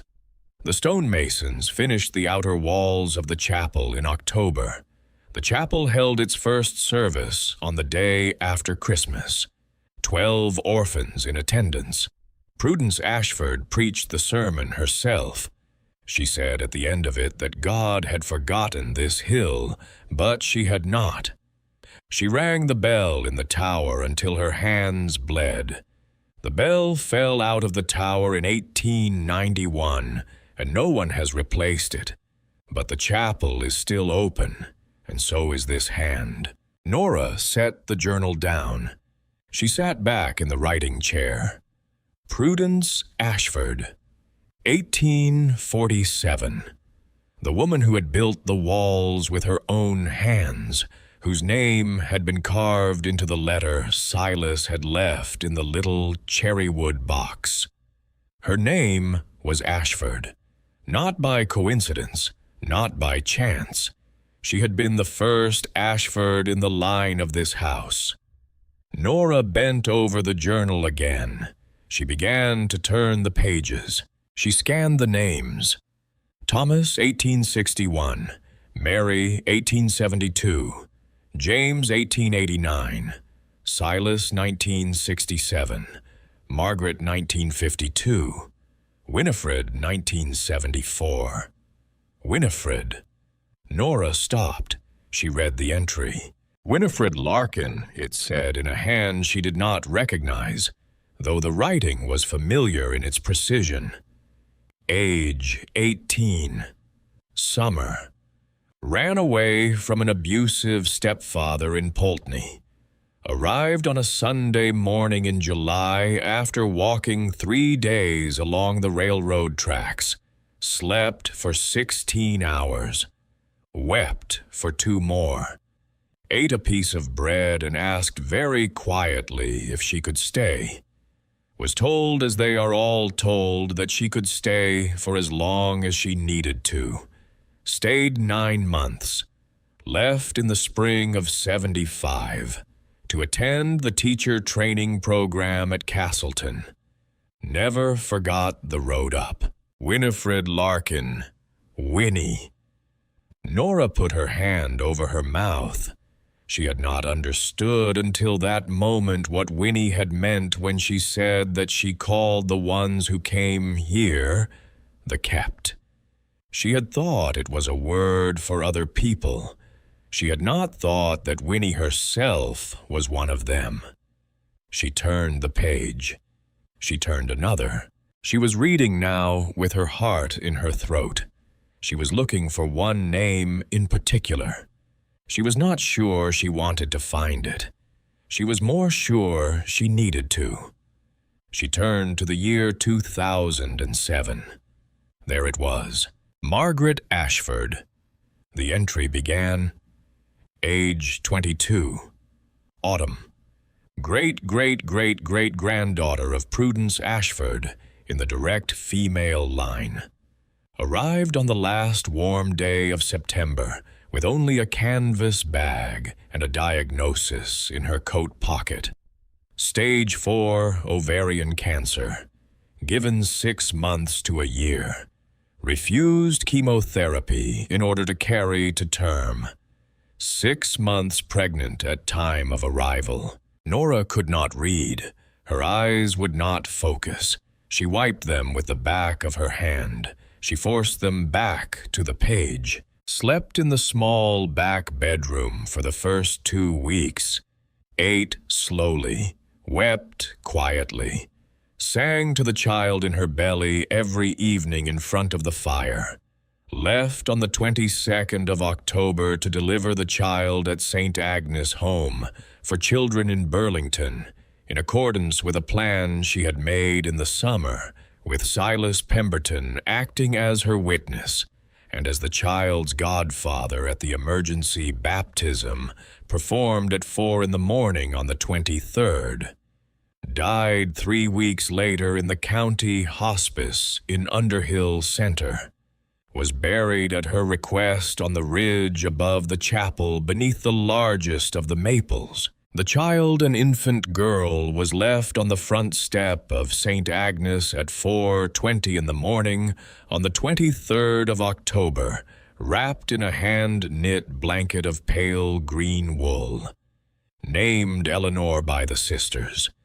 Given the surname Ashford, at the direct instruction of Silas Pemberton, who paid the annual maintenance of the child's record from that day forward out of his own account. The entry stopped there. The next page was blank. Nora looked up. She looked at nothing. The walls of the study had gone soft at the edges. She could hear very far away the sound of the wind moving through the empty stone belfry above her. She had not been left on a doorstep by a stranger. She had been carried there by an old man who had once been a boy at the door of the same house. She had been carried at the request of a mother who had climbed this ridge at 22 years old and 6 months pregnant, and dying in order to bring her into the world in a place that had been holding out its hands for her since before either of them was born. She sat there for a long time. She did not cry. There were no tears left in her for the moment. She only sat and she looked at the blank page after her mother's entry, and she thought very quietly that the blank page was for her. She was the next entry. She was the one who would need to be written down. She heard somewhere above her the front door of the house open and close. She did not startle this time. She knew in the way she was beginning to know things that it was Winnie. It was Sunday. It was, in fact, past Sunday noon. Winnie had come with her Sunday basket. Winnie had let herself in as she had let herself in for 32 years. Nora rose. She closed the journal gently. She left it on the writing desk. She walked back into the parlor. Winifred Larkin was standing in front of the fire with her red scarf still around her neck and her basket at her feet and her pale blue eyes fixed on Nora's face. She did not say hello. She did not smile. She only looked at Nora for a long, long moment, and then she said very quietly, "You found it." Nora nodded. "I found her." Winnie's face changed then. All the shrewdness went out of it. All the careful old woman composure. What was left was only the face of an old friend who had waited a long time to say a hard thing. "She was a wonderful girl child," Winnie said. "She was the most stubborn, gentle person I ever met. She would have been a wonderful mother if she had lived. You have her mouth. You have her mouth exactly." Nora's knees gave. She sat down on the braided rug in front of the fire, and she cried. She cried for the girl in the photograph. She cried for the pregnant woman on the porch. She cried for the sisters at St. Agnes, who had done their duty, with a child they had never been told the whole story of. She cried for Silas Pemberton, 17 years old, on a step in the snow, 75 years old, on a step in another snow, still carrying the same brass key. And Winnie sat down beside her on the rug and put her old, warm, rough hand on the back of Nora's head and did not say a word. The knock at the door came at dusk. Winnie had gone by then. She had stayed for 2 hours. She had told Nora in her careful, old woman way the parts of the story that she knew, and had left out the parts she did not.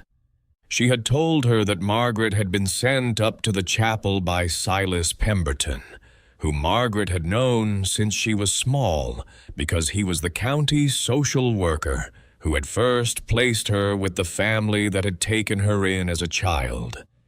She had told her that Silas had known Margaret was ill for months before the diagnosis, and had made her promise on the night the diagnosis came that she would come up the ridge if she needed to. She had told her that Margaret had come up in September and had stayed until she could no longer safely stay, and had gone down to the hospital in Underhill Center to give birth, and had made Silas swear before she went into the labor she would not survive, that he would find the child when she was old enough to be found and would hand her the key. Silas had kept the promise for 18 years. Silas had kept the promise on a step in the snow in Burlington on a Wednesday evening in November, when he had opened the fingers of an 18-year-old girl who did not know his name and placed a warm brass key inside them. Winnie had told Nora all of this in a voice that never once cracked. And then Winnie had risen and she had said, "I will come back tomorrow if you want me to, but you might want a night alone with it. I am not going to tell you which one is right." Nora had walked her to the door. She had watched her go. She had banked the fire. She had made herself a cup of tea and set it on the low table beside the rocking chair, and she had not touched it. She was sitting there in the rocking chair with the tea cold beside her and the yellow letter open again in her lap when she heard the knock. It was hesitant. It was almost apologetic. It was the knock of a person who had never quite believed until the moment their knuckles touched wood that they had actually reached a real door. Nora rose. Her legs were slow. She crossed the front hall. She opened the door. A young man was standing on the porch. He was perhaps 19 years old. He was thin. He was soaked to the skin. A cold rain had come in over the ridge just before dark, and he stood in the middle of it in a thin denim jacket and a pair of jeans that had been washed white at the knees. His hair was plastered to his forehead. His face was red with cold. He was carrying a nylon backpack that had one of its straps torn clean off, and clutched against his chest, folded down to the size of a postcard, was a piece of paper that had been rained on until it was almost pulp. He tried to speak. He could not. He shook his head hard and tried again. "Ma'am," he said, "I am sorry. I am so sorry to bother you. I was told this address by someone, and she said if I ever ran out, if I ever ran all the way out." He stopped. He looked at her. "She said someone here might help." Nora did not move for a moment. She stood in the open door of a house that had opened its door to her 3 weeks before. She stood in the exact same doorway in which 3 weeks ago she had stood alone and terrified with a warm brass key in her hand. She stood there, and she looked at a young man who was looking at her with the exact expression she had been wearing the day she had climbed these 3 granite steps. She thought very quietly of the yellow letter. "You do not have to earn your place at this table." She thought of Winifred Larkin at the doorway with her red scarf on, saying, "We call them the kept." She thought of a young boy of 17 in a coat 2 sizes too big, standing on this porch in the spring of 1967. She stepped back from the door. She held it open wide. "Come in," she said. "There is soup on the stove." She did not know when she said it that the words were not entirely her own. She would only understand later, much later, that the sentence had been spoken to Silas Pemberton the day he had come up this ridge in 1967, and had been spoken to Margaret Ashford in the autumn of 2007, and had been spoken to Winifred Larkin in the summer of 1974, and had been spoken for the first time on the day after Christmas in 1847 by a widow of 42 years old whose surname was her own. She only knew at that moment that the words came without effort, as though they had been waiting in her throat for 18 years. The young man on the porch stared at her. Then, without a sound, without warning, he began to cry. He did not move. He did not step forward. He only stood in the rain in his torn denim jacket, with a ruined slip of paper crushed against his chest, and he wept the way she had wept in the rocking chair 3 weeks before, silently, with his shoulders shaking, with his face turned into the crook of his own elbow. Nora reached out. She took the strap of the broken backpack. She lifted it gently from his shoulder. "Come in," she said again. Softer this time. Kinder. "You do not need to say anything. Not tonight." He came in. She closed the door behind him. She led him to the fire. She sat him down in the rocking chair. She pulled the plum-colored sweater from the back of a chair and draped it over his shoulders. She went into the kitchen. She lit the stove. She poured broth into a pot from the earthen jar in the pantry. While the broth heated, she stood in the kitchen doorway and looked at the young man in front of the fire. His head was down. His hands were open on his knees, palms up the way people hold their hands when they have given up on catching anything. And in the small back part of Nora Ashford's mind, in the room that had been dark for 18 years, a light came on. She understood then why the house had been waiting for her. She understood why it had opened. She understood at last what the yellow letter had meant by the last line. She was not only meant to be kept, she was meant to keep. And somewhere down in the county hospital in Underhill Center, in a narrow bed by a window that faced east, an old man who had been carrying a promise for 58 years opened his eyes for the first time in 3 days, and he looked up at the pale ceiling of his room, and he smiled. The young man's name was Caleb Reed. He told her that much before he fell asleep in the rocking chair with the empty soup bowl in his lap and the plum-colored sweater still around his shoulders. He did not tell her more than that. He did not need to.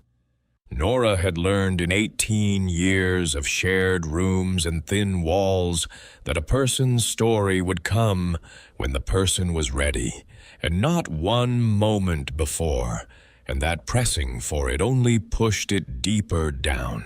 She took the bowl out of his hands. She set it on the floor. She banked the fire the way Winnie had taught her. She unfolded the heaviest of the quilts from the linen closet and laid it gently across his knees. She stood there for a long minute, looking down at his sleeping face, and she thought about how 3 weeks ago the exact chair had held a girl who did not know whether she would still be alive by morning. Then she went upstairs. She lay down on the small bed in the back room. She did not close her eyes for a long time. She listened instead to the sound of another human being breathing on the floor below her, and she understood for the first time in her life what it meant to have a house that was not empty. In the morning, Caleb was gone from the rocking chair. For one moment, she thought he had left in the night, and her heart made a small, sharp motion in her chest. Then she smelled the coffee. She came down the stairs. He was standing in the kitchen with his back to her, in the same wet-through jacket, holding the red enamel pot in both hands, like a boy holding a chalice. He turned. "Ma'am," he said, "I do not know how to explain this, but there was coffee here when I woke up. I did not make it." She looked at him. She looked at the pot. And she began, in spite of herself, to smile. "I know," she said. "It does that." He looked at her the way one looks at a stranger who has just spoken a language one had not known was possible. She pulled out a chair at the table. She poured 2 cups. She sat down across from him.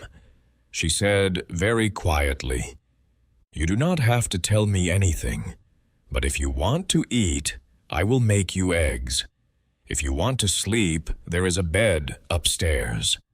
If you want to leave, I will not stop you. But I would like it very much if you would stay through breakfast." He sat down. His hands were shaking. He wrapped them around the coffee cup, and he did not look at her when he spoke.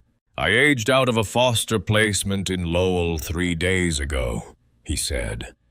"The lady who was supposed to help me lost her job in September. I had a caseworker who retired last spring. She gave me this address before she left." He unfolded from the inside pocket of his jacket the pulped square of paper. He set it on the table between them. She could see her own address, or the address of the ridge in blurred ballpoint under a wrinkled paper towel he had used to keep the water out. She told me if I ever ran out. That was the word she used. Ran out. She said if I ever ran out, I should come here. I did not know what she meant. I still do not, if I am honest with you. But 3 nights ago, I ran out. He looked up. "I do not know how you can afford to feed me, ma'am. I do not have any money. I do not have any way to pay you back." Nora looked at him across the table. "My name is Nora," she said. "Not ma'am. You will hear ma'am often enough in your life. You will not hear it from me." He almost smiled. "Caleb, I know. You told me last night." She poured a small stream of honey into her coffee. "I will feed you because there is food. I will not ask you to pay me back because no one asked me to pay them back when I sat where you are sitting 3 weeks ago. When you are ready to stand up, you will stand up. When you are ready to leave, you will leave. In the meantime, this house has room." He nodded slowly. He looked at his cup. 3 weeks ago, he said. 3 weeks ago. "You are not the owner." "No," she said. "I am not the owner. And I am not the owner. That is a longer conversation. But you are welcome here, Caleb. That part is short." He put his face in his hands. He did not cry this time. He only stayed like that for a long moment with his palms pressed against his eyes, breathing in and breathing out. When he lowered his hands, his face was steadier. "Okay," he said. "Okay," she said. They ate eggs. That day was the day the truck came up the ridge. It came in the late morning when the frost had gone off the trail, and the maples were letting their last brown leaves down through the thin sunlight. Nora heard it first as an unfamiliar sound, a low mechanical grinding that did not belong to the wind or the ravens or the creak of the belfry. She stepped out onto the porch. A dark blue pickup truck had come as far up the fire road as any vehicle could come, which was to the wide granite ledge at the head of the trail about half a mile below the chapel. She could see from the porch 3 figures walking up the last steep stretch of the trail on foot. Caleb came up behind her. "Ma'am," he said, and then catching himself, "Nora, are you expecting company?" "No," she said. She was watching the 3 figures. 2 men, 1 woman. All 3 of them were wearing dark coats that were not, she thought, made for walking up mountain trails. The lead figure, a tall, broad-shouldered man in a long charcoal overcoat and a black wool scarf, was carrying a leather portfolio under one arm. He was walking with the careful, unpleasant confidence of a person who had decided before setting out that he could not lose whatever conversation was coming. They stopped at the outer stone wall of the chapel. The tall man looked up. He saw her on the porch. He did not smile. He raised one gloved hand in a small gesture that was neither a wave nor a greeting, only an acknowledgement that she was there. "Miss Ashford," he called. Nora's stomach turned to water. She had not told anyone in these mountains her last name, not the shopkeeper in Underhill Center, not the postal clerk, not, in fact, Winnie, until Winnie had said it for her. She did not know how this man knew what to call her. She did not want him to know what to call her. "Yes," she said. "My name is Vincent Hollinger. I represent Chapin Northland Development out of Boston. May we come up? I have a matter of some urgency to discuss with you regarding this parcel." Nora looked at Caleb. Caleb looked at her. He did not speak, but she saw in his eyes that he had understood something before she had. He had grown up in Lowell. He had grown up in the shadow of the men who wore charcoal overcoats and carried leather portfolios and came to tell other people's mothers that they had a matter of some urgency to discuss regarding their apartments. She stepped down onto the top step of the chapel nave. "You may come in as far as the porch," she said. "You will not come in past that, not without my permission." Vincent Hollinger smiled thinly. He walked up the last of the path. He climbed the granite steps into the chapel with the 2 others behind him. On the porch of the wooden house, he did not sit, though Nora had not offered a seat. He remained standing, his charcoal shoulders squared, his black scarf catching the November wind. He set the leather portfolio down on the porch rail. He unlatched it. "I will be brief, Miss Ashford," he said, "because it is a long walk back down. My firm has recently acquired the mineral rights and the surface lease on this section of Weeping Willow Ridge from the descendants of the original 19th century patent holder. The transaction was completed in October. It has been recorded. All the paperwork is in order." He drew out from the portfolio a thick manila folder. He set it on the rail. "I am here as a courtesy, more than as a matter of legal necessity, to inform you that the structures on this parcel, being both structurally unsound and of no material value to my client's development plans, will be demolished under an initial survey window that opens 90 days from Monday next." Nora did not move. "Demolished," she said. "Removed. Cleared. The intended use of this ridge is a 50-lot residential subdivision, serving the Burlington and Stowe corridor, Weeping Willow Estates. There is a rendering if you would like to see it." He held out a folded, glossy sheet. She did not take it. "Miss Ashford," Hollinger said, "I am aware that you have been residing in this structure for approximately 3 weeks. I am aware that you have no legal claim to the property. I am aware that there is a certain, let us call it sentimental history attached to the site of which my firm was made aware during our due diligence. I am authorized to offer you a relocation allowance of $12,000 payable upon your voluntary departure by the 15th of December in exchange for a signed acknowledgement that you have no interest in the property and no cause of action against my client. $12,000.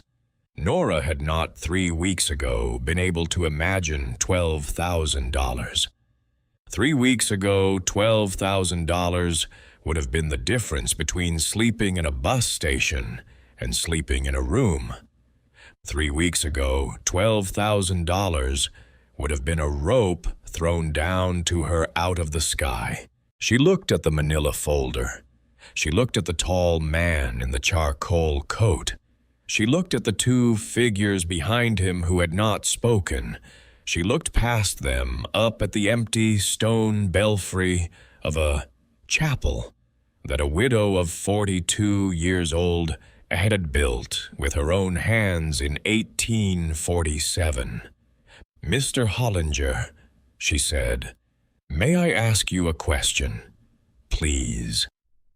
Do you know why this chapel is here?" He blinked once. It was clear from the blink that he did not. "Miss Ashford, the historical background of the site was reviewed in our environmental assessment. I do not personally.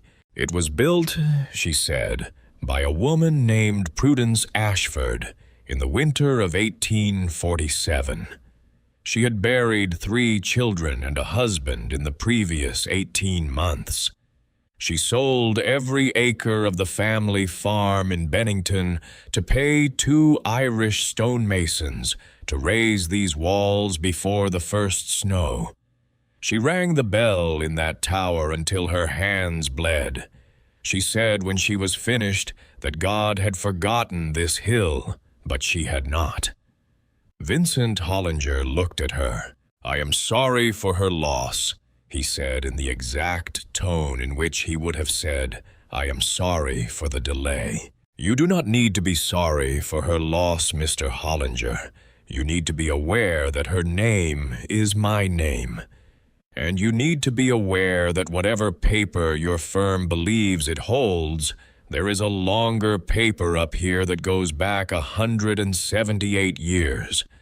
I would like 90 days, please. You have said you have 90 days. I would like all of them. On the 91st day, we can speak again." He looked at her for a long time. Then he did something she had not expected. He picked up the manila folder. He replaced it in the leather portfolio. He latched the portfolio shut. He nodded once, precisely the way a boxer nods to acknowledge a hit he did not think his opponent had in him. 90 days, Miss Ashford," he said. "The 15th of February. Not 1 day longer. I will send my firm's process server on the 16th if you have not vacated. Do you understand me? I understand you. Good day." He turned. He went down the steps. He and his 2 companions walked back down the ridge in silence, and she stood on the porch and watched them go until the dark blue truck was a small square of color on the fire road, and then nothing at all. She sat down on the top step of the porch. She had thought 3 weeks ago that she had nothing. She saw now that she had been wrong.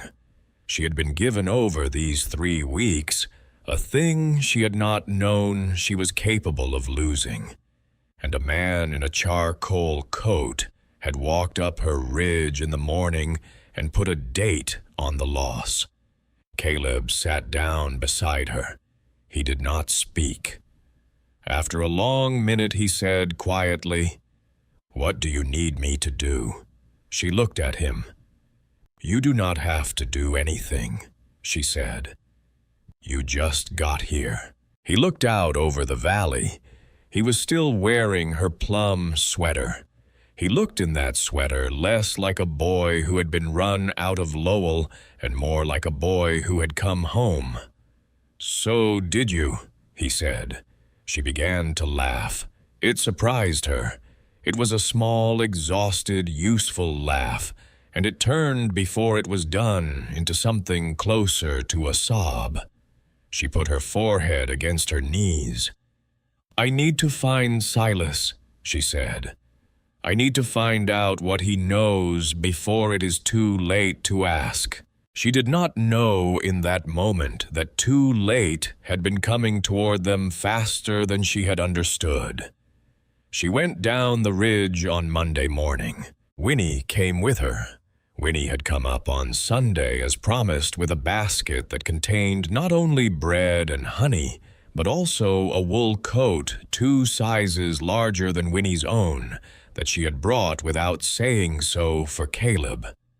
She had taken one look at the boy in the rocking chair, and one look at Nora's face, and one look at the manila folder that Nora had out of a habit she was already forming, saved from Hollinger's portfolio, and kept on the writing desk, and she had said only, "So." She had not asked whether Nora was going to fight.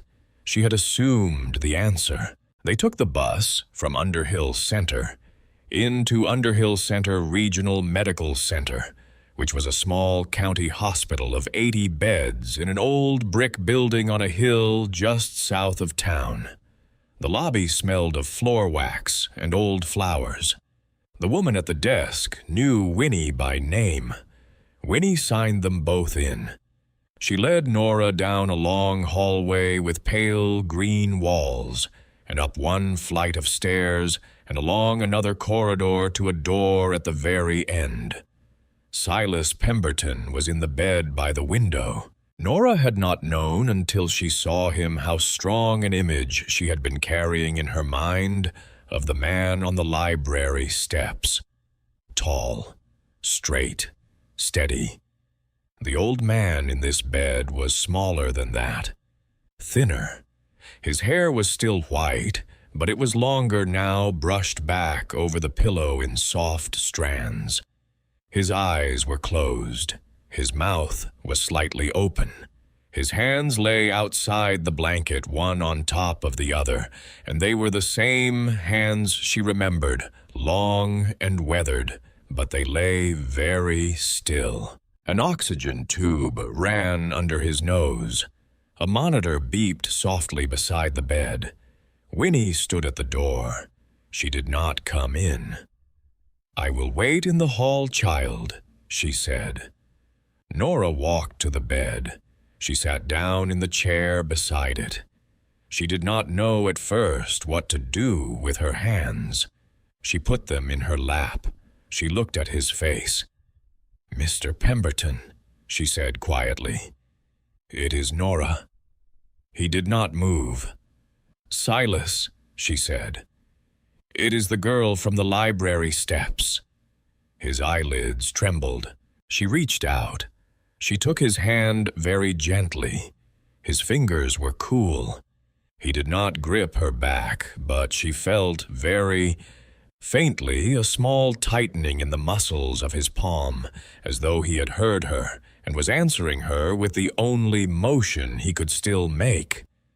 She began to talk. She told him she had walked up the ridge. She told him the key had fit the lock. She told him about the fire and the tea and the rocking chair and the yellow letter and the mantel photograph. She told him about the cellar and the wall of faces and the leather journal. She told him about the entry in his own hand for the year 2007. She told him about Caleb on the porch in the rain. She told him about the man in the charcoal coat. She told him at the end the only thing that mattered. "I know now," she said. "I know who my mother was. I know you kept your promise to her. I do not know how to thank you. I do not think there is a word big enough to say thank you for a promise carried for 18 years. I only want you to know that I know. I want you to know I found her. I want you to know I understood." His hand tightened again in hers. His eyes opened. They opened only part way. They were pale and clouded and did not entirely focus on her face, but they were open. He was looking at her. He was seeing her at least well enough to know she was there. He tried to speak. His voice was very small. "Nora," he said. "Yes," she said. "Margaret." "Yes." "She would," he said, and stopped. He gathered his breath. She would have been so proud. Nora put her face down against his hand. She stayed like that for a long time.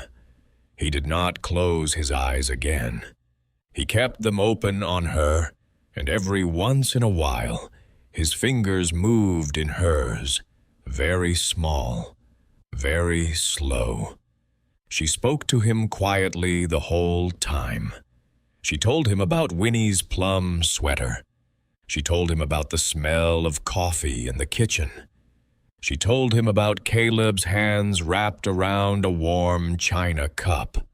She told him all the small, ordinary things she thought a person on his way somewhere else would want to know that he was leaving in good hands. At last, when the sky outside the window began to turn silver gold with the low afternoon light, he found his voice again.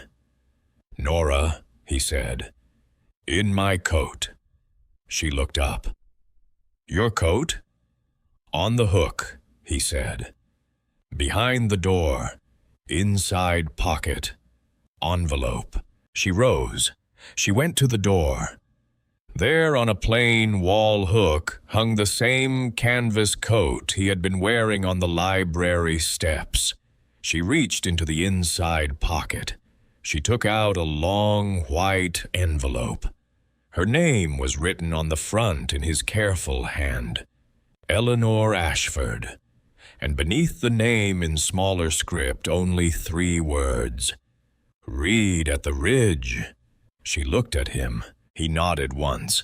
His eyes had drifted almost closed again, but there was a small, tired smile on his mouth that had not been there before. She put the envelope in the inside pocket of her own coat over her heart, where she had put the brass key. "I will read it at the Ridge," she said. "I promise." His fingers found hers one more time. "Good girl," he said. "Good girl." She sat with him until Winnie came into the room and touched her shoulder gently and said in a low voice that they had to catch the last bus. She rose. She bent down. She kissed him lightly on the forehead. His skin was very warm. She said into his ear, "Thank you for coming to find me in the snow." She did not know whether he heard her. She thought perhaps he did. She walked out of the room without looking back. She did not trust herself to look back. Silas Pemberton died at 4 in the morning on the following Thursday. Winnie called from the general store in Underhill Center. Nora took the call in the phone booth outside, holding the receiver with both hands. Winnie's voice was quiet and steady. He had not been in pain. He had gone the way he had lived, alone but not lonely. A nurse had been sitting with him. He had opened his eyes at 3:58. He had said very clearly one word, "Home." Then he had closed his eyes again, and he had breathed twice, and then he had not breathed again. Nora sat down on the low wooden bench beside the phone. She did not cry. She had cried already in a way at his bedside. She only sat there for a while and looked at the frozen road, and she thought about how strange it was that a man she had known for 20 minutes could leave a shape in her chest the size of a whole house. She read the envelope that night at the ridge in front of the parlor fire. Caleb sat across from her in the armchair by the window. He did not speak. He had learned in the 12 days he had been in the house when to hold silence for her. He held it now. She unfolded the letter, Nora. It began in the same careful hand as the yellow letter of 1968, only steadier and older. By the time you read this, I will have gone on the last of my walks. I am sorry to leave you so soon. I would have liked to sit with you at the kitchen table one morning. I would have liked to see the boy I understand you have already taken in. I would have liked to teach you how to sharpen the axe on the whetstone in the woodshed. There is a knack to it. You will figure it out. You have figured everything else out that I have watched you figure out from a distance, and I am not worried. I need to tell you a few things. First, I baptized you. I did it at 4 in the morning on the 23rd of October, in a hospital room in Underhill Center, by the bedside of your mother, who was too weak to hold you. I was 57 years old at the time. I was not a priest. I was a licensed lay minister of the Congregationalist Church in this county, which is what your great-great-great-great-grandmother built the chapel to house, and which is why I was allowed to perform the sacrament. I named you Eleanor because your mother had chosen the name. She said she wanted you to have a name that started with the letter E, because her mother had been called Emily. She said she wanted you to have the name Eleanor because she thought it was a strong name, and she thought you would need to be strong. She was right. Second, I paid the annual maintenance of your file at St. Agnes out of my own account for the entire 18 years you were there. I did this because your mother made me promise on the night she and I made the plan that no one at St. Agnes would ever be able to close your file for lack of a paid inquiry from a next of kin. I put myself down as next of kin. I did not identify myself as a relative. I identified myself as your godfather. That was as far as the law of this state is concerned true. I gave you the surname Ashford at the direct instruction of your mother, who said that if she could not walk beside you, the least she could give you was her name. Third, I did not visit you. I am going to tell you the truth about that, because you have earned it. Your mother made me promise, and I kept the promise that I would not visit you at St. Agnes. She said she did not want you to grow up looking for a face at a window. She said she did not want you to grow up waiting. She said if she could not be the face at the window, then no one would be, and you would learn to make your own face and your own window. I did not entirely agree with her about this. I do not entirely agree with her now. But she was your mother, and I was not, and I kept her promise. I sat in my truck outside St. Agnes on the morning of every 23rd of October for 18 years, and I never once got out. I want you to know that. I want you to know that I was there. I want you to know that on your 18th birthday, I was there. Again, in the truck in the rain, watching the gate. And when I saw you come out at last with your blue backpack on your shoulder, I did not follow you because I did not know how. I knew how to come to the library steps 3 weeks later because you had walked a long enough circle by then that I could put a key in your hand without asking anything more of you. but I could not come to the gate on that first morning. I did not have the courage. I am sorry. Fourth, the house. I have made arrangements. There is a small folder in the top drawer of my roll-top desk at the boarding house on Elm Street.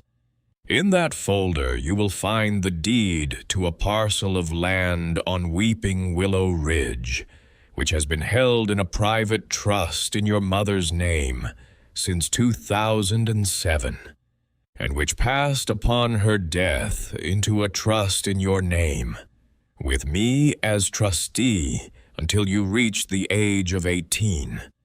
On your 18th birthday, without your knowledge, I signed the trusteeship over to you. The parcel is not large. It is 112 acres, but it includes the chapel. It includes the wooden house. It includes the ridge as far as the belfry can see. You will find in the same folder a certified copy of the original patent dated 1847 in the name of Prudence Ashford. You will find along with it an unbroken chain of title from Prudence Ashford of Bennington, Vermont, to Eleanor Ashford of no fixed address, running through 6 generations of women in your direct maternal line. The house is yours. It has, in a sense, always been yours. I only held the key for a while. Fifth and last, the men in the charcoal coats. I am sorry that they have come. I knew they would come eventually. I did not know they would come while I was still alive, to have failed to prevent it. There is a company in Boston that has been trying to acquire the mineral rights along Weeping Willow Ridge since 1992. I have refused their inquiries in your mother's name and in the trust's name for 33 years. I did not do so out of stubbornness. I did so because a promise made in 1847 is not lightly broken. You will need to fight them, Nora. I am sorry. I would have fought them for you if I could have. Instead, I have left you 3 things: the deed, the chain of title, and in the drawer a letter to the Vermont Division for Historic Preservation on the letterhead of the Congregationalist Conference, signed by every surviving minister in this county, requesting the emergency designation of the Weeping Willow Chapel as a Vermont Historic Site Class 1. The letter was drafted 6 years ago. It only needs your signature and your counter-signature as the current owner of the deed for it to be filed. There is a stamped envelope in the drawer addressed to Montpelier. The postmark deadline for the current calendar year is the 30th of December. You will have to move faster than you would like. I am sorry. You are stronger than you know. You are your mother's daughter, and she was mine. That last sentence is not the sentence I meant to write. I mean to say she was of my heart in the way daughters are of the heart of the men who help raise them, though I was not her father. But you will forgive me if I leave the sentence as it came out. There is no time now to write it again. Take care of the boy, Nora. Take care of the house. Take care of yourself. When they come again, and they will come again, you look them in the eye, and you tell them your name. Yours always, Silas Pemberton, Underhill Center, Vermont, November 2025. Nora set the letter down. Caleb was watching her from the armchair by the window. His eyes were bright. He had, she realized, read her face all the way through. He left it to you, Caleb said quietly. Yes, she said. He left it to us. She said the last word without thinking. She heard it after she had said it. She looked at Caleb. Caleb did not look away. To us, he repeated. To all of us, she said. To whoever comes. They went down the ridge in the morning. They took the bus into Underhill Center. They walked to the boarding house on Elm Street. The landlady, a stout Irish woman named Mrs. Halloran, had been expecting Nora for 2 days. She led them upstairs to a small room at the front of the second floor. Silas's coat was hanging on a hook behind the door. His boots stood beneath the coat laces tied together, ready to be given away. On the roll-top desk beneath the window was a small manila folder, exactly where he had said it would be. Nora sat down at the desk. She opened the folder. Everything was there. The deed. The chain of title in a leather sleeve running back 6 generations of Ashford women, every one of whom had signed the parchment in a hand progressively closer to her own. The certified copy of the 1847 patent. The drafted letter to Montpelier on Congregationalist letterhead ready for her signature. The stamped envelope addressed in Silas's careful hand. There was one more thing in the folder. At the very back, in a slim brown envelope she had almost missed, was a single sheet of paper, cream-colored, folded once. On the front in a hand she did not know, and yet knew one word: Nora. Her fingers went cold. She looked at Caleb. Caleb had come up behind her. He put a hand on her shoulder once and then stepped away, giving her the room. She opened the envelope. The letter she saw at once was written in the same hand as the entries in the leather journal from the year 2007. The same slight backward slant. The same care with the loops of the L's. Her mother's hand. Margaret Ashford had written her a letter. My Nora, it began. I do not know if you will ever read this. I am writing it because Silas told me this morning at the kitchen table that I should. He is right. He usually is.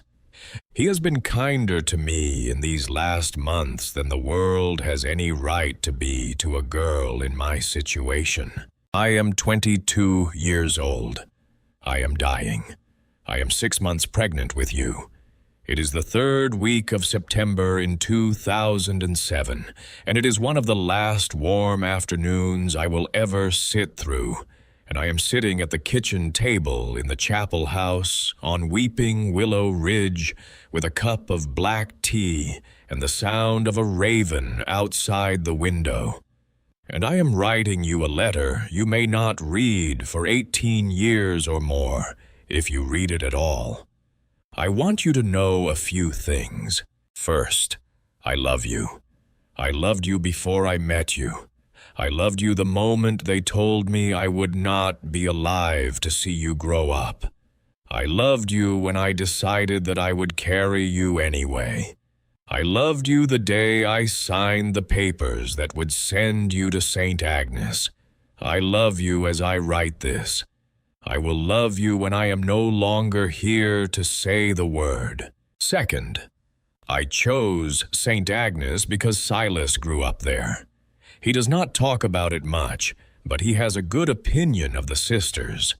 He says they are strict, and they are tired, and they are not always right, but they will not let a child of theirs starve, and they will teach a child of theirs to read. I trust him about this. I want you to know that I chose them because he did. Third, I named you Eleanor because my mother's mother was called Eleanor. She was a school teacher in Rutland. She used to tell me when I was small that I was named Margaret after her mother, who was named Margaret after her mother, and that the women in our line have been trading 2 names back and forth for as long as anyone can remember. I would have called you Eleanor even if you had been a boy. I would have made it work. Fourth, I want you to know I was not afraid. I was afraid at first. I was afraid when they told me the diagnosis. I was afraid in the doctor's office in Burlington. I was afraid on the drive back down. I was afraid the night I told Silas. I was afraid the morning I told him what I wanted to do. I was afraid all the way up the ridge in the back of his truck in the last week of September. But I was not afraid in the end in the way I had thought I would be. Because I came up here, Nora. I came up to this chapel on this ridge that a widow named Prudence built in a winter almost 200 years ago. And when I put my hand on the front porch railing of this house, I understood in a way I cannot explain that a great many women whose blood I share had put their hands on this same railing before me, and that not one of them had been afraid at the end of her time here. They had been tired. They had been sad. They had been many things, but they had not been afraid, because the house had kept them. The house is going to keep you too, my Nora. I am going to make sure of it. Silas is going to make sure of it. If you are reading this letter, then it has kept you long enough that you have found this letter, which means it has kept you at least this far. That is enough. That was always going to be enough. Take good care of it. And when the day comes, and it will come, that someone else stands on the porch of that house with nothing in her hands and no key in her pocket, and the last of the road behind her, you open the door. My Nora, you open the door. You will know what to say. I love you. I love you. I love you. Your mother, Margaret Ashford. She did not go to Boston. She did not need to. Silas Pemberton from his small room on Elm Street had already gone to Boston for her. Every letter had already been drafted. Every envelope had already been stamped. She signed the letter to Montpelier at the desk that afternoon. She signed the deed transfer at the boarding house kitchen table, in front of Mrs. Halloran, who signed as witness. Winifred Larkin met her at the county clerk's office at 4 o'clock and countersigned the historic designation petition in her capacity as, of all things, the vice chair of the Weeping Willow Ridge Historical Society, which Nora had not known existed, and which turned out upon inquiry to have been founded by Silas Pemberton in 1978, and to have precisely 9 members. The petition went into the stamped envelope. The envelope went into the mail slot at the Underhill Center Post Office on the 21st of December, 9 days before the deadline. Winnie stood beside her on the sidewalk when she let go of the envelope. "Well," Winnie said, "it is done." "It is begun," Nora said. The state of Vermont, as it turned out, moved faster than any of them had feared. The Chapel House, along with the Ridge, was granted emergency historic designation on the 9th of January. The order was signed by a woman whose grandmother, it later emerged, had spent the winter of 1939 as one of the kept. Chapin Northland. Development received the order on the 10th. Vincent Hollinger sent a certified letter to the trust 2 weeks later, formally withdrawing his firm's interest in the parcel and citing as the reason for withdrawal changed regulatory circumstances. He did not come back up the ridge. The chapel stayed. And so, in her own quiet way, did Nora. 20 years passed. That is the strangest sentence any story about a young girl in a snowstorm can be asked to hold. and yet it is what happened, and there is nothing to be done about it. 20 years passed. They did not pass in a rush. They passed in the way years pass in a house that has work to do. One winter, then another, then a third, then a summer of extraordinary tomatoes, and a fall of the reddest maples anyone on the ridge could remember. Then a winter in which Caleb Reed, aged 22, sat down at the kitchen table one evening and told her without meeting her eyes that he had been accepted into the construction management program at Vermont Technical College and had a scholarship for the first year, and did not know what to do about it because he did not want to leave her alone in the house. And she had put her hand on his arm and said gently, "You are not leaving me alone.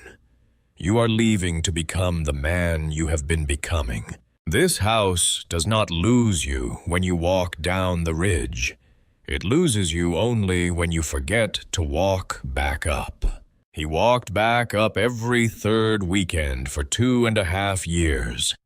He came back to the ridge for good in his 28th year with a wife and a baby daughter, whom he named Margaret at Nora's suggestion.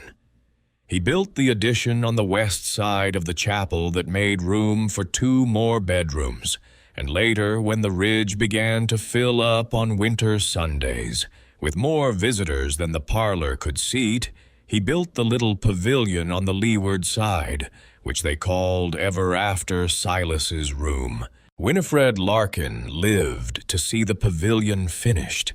She died in her own bed in her own house in the spring of the year Nora turned 42, and she left in her will her red scarf to Nora and her collection of Sunday bread pans to a young woman named Ruth, who had come up the ridge 2 years earlier and who had turned out in Winnie's careful assessment to have the hands of a natural baker.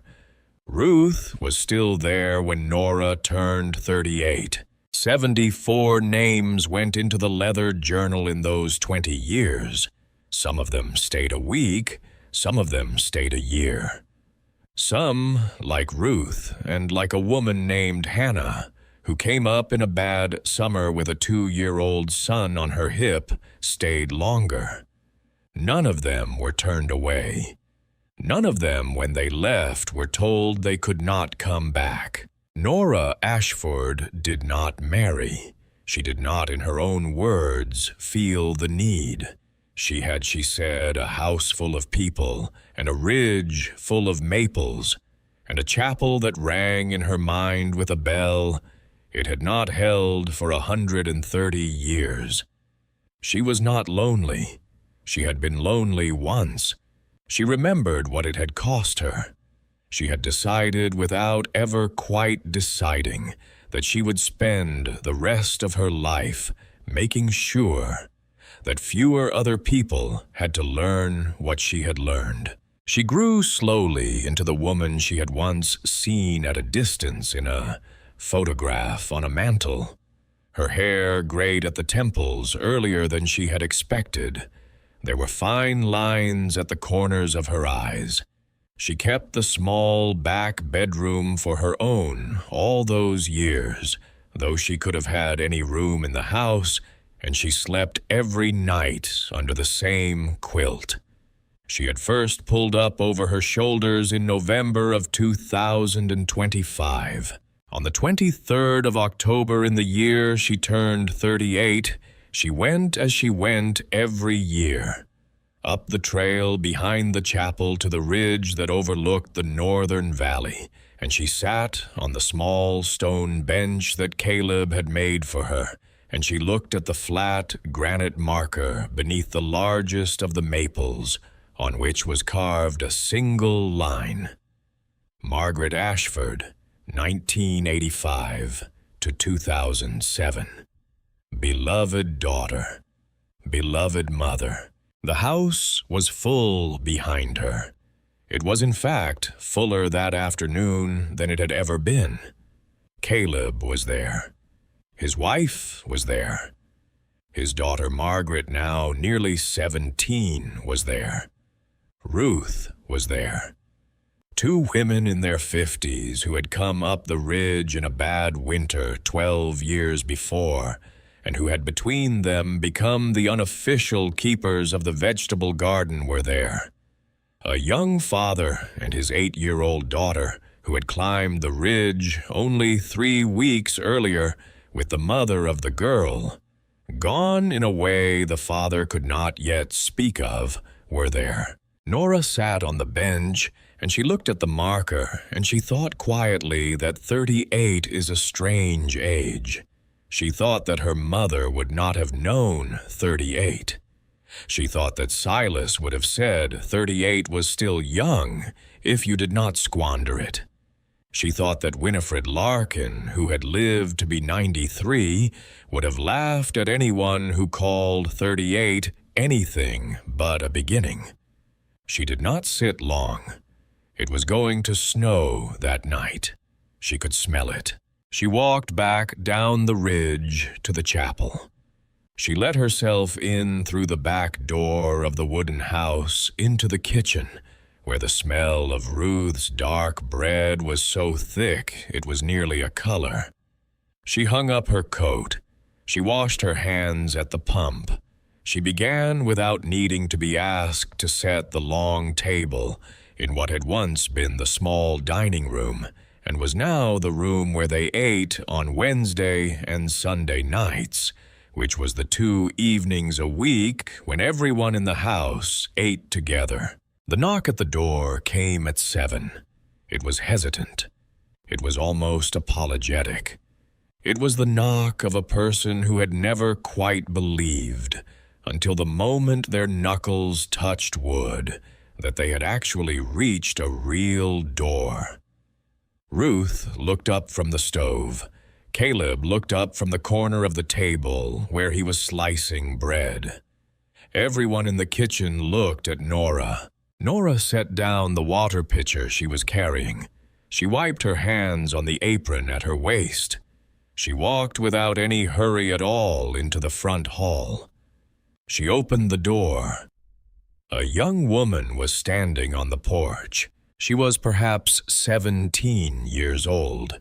She was wearing a wool coat 2 sizes too large. She had pale brown hair and eyes the color of river ice in early spring.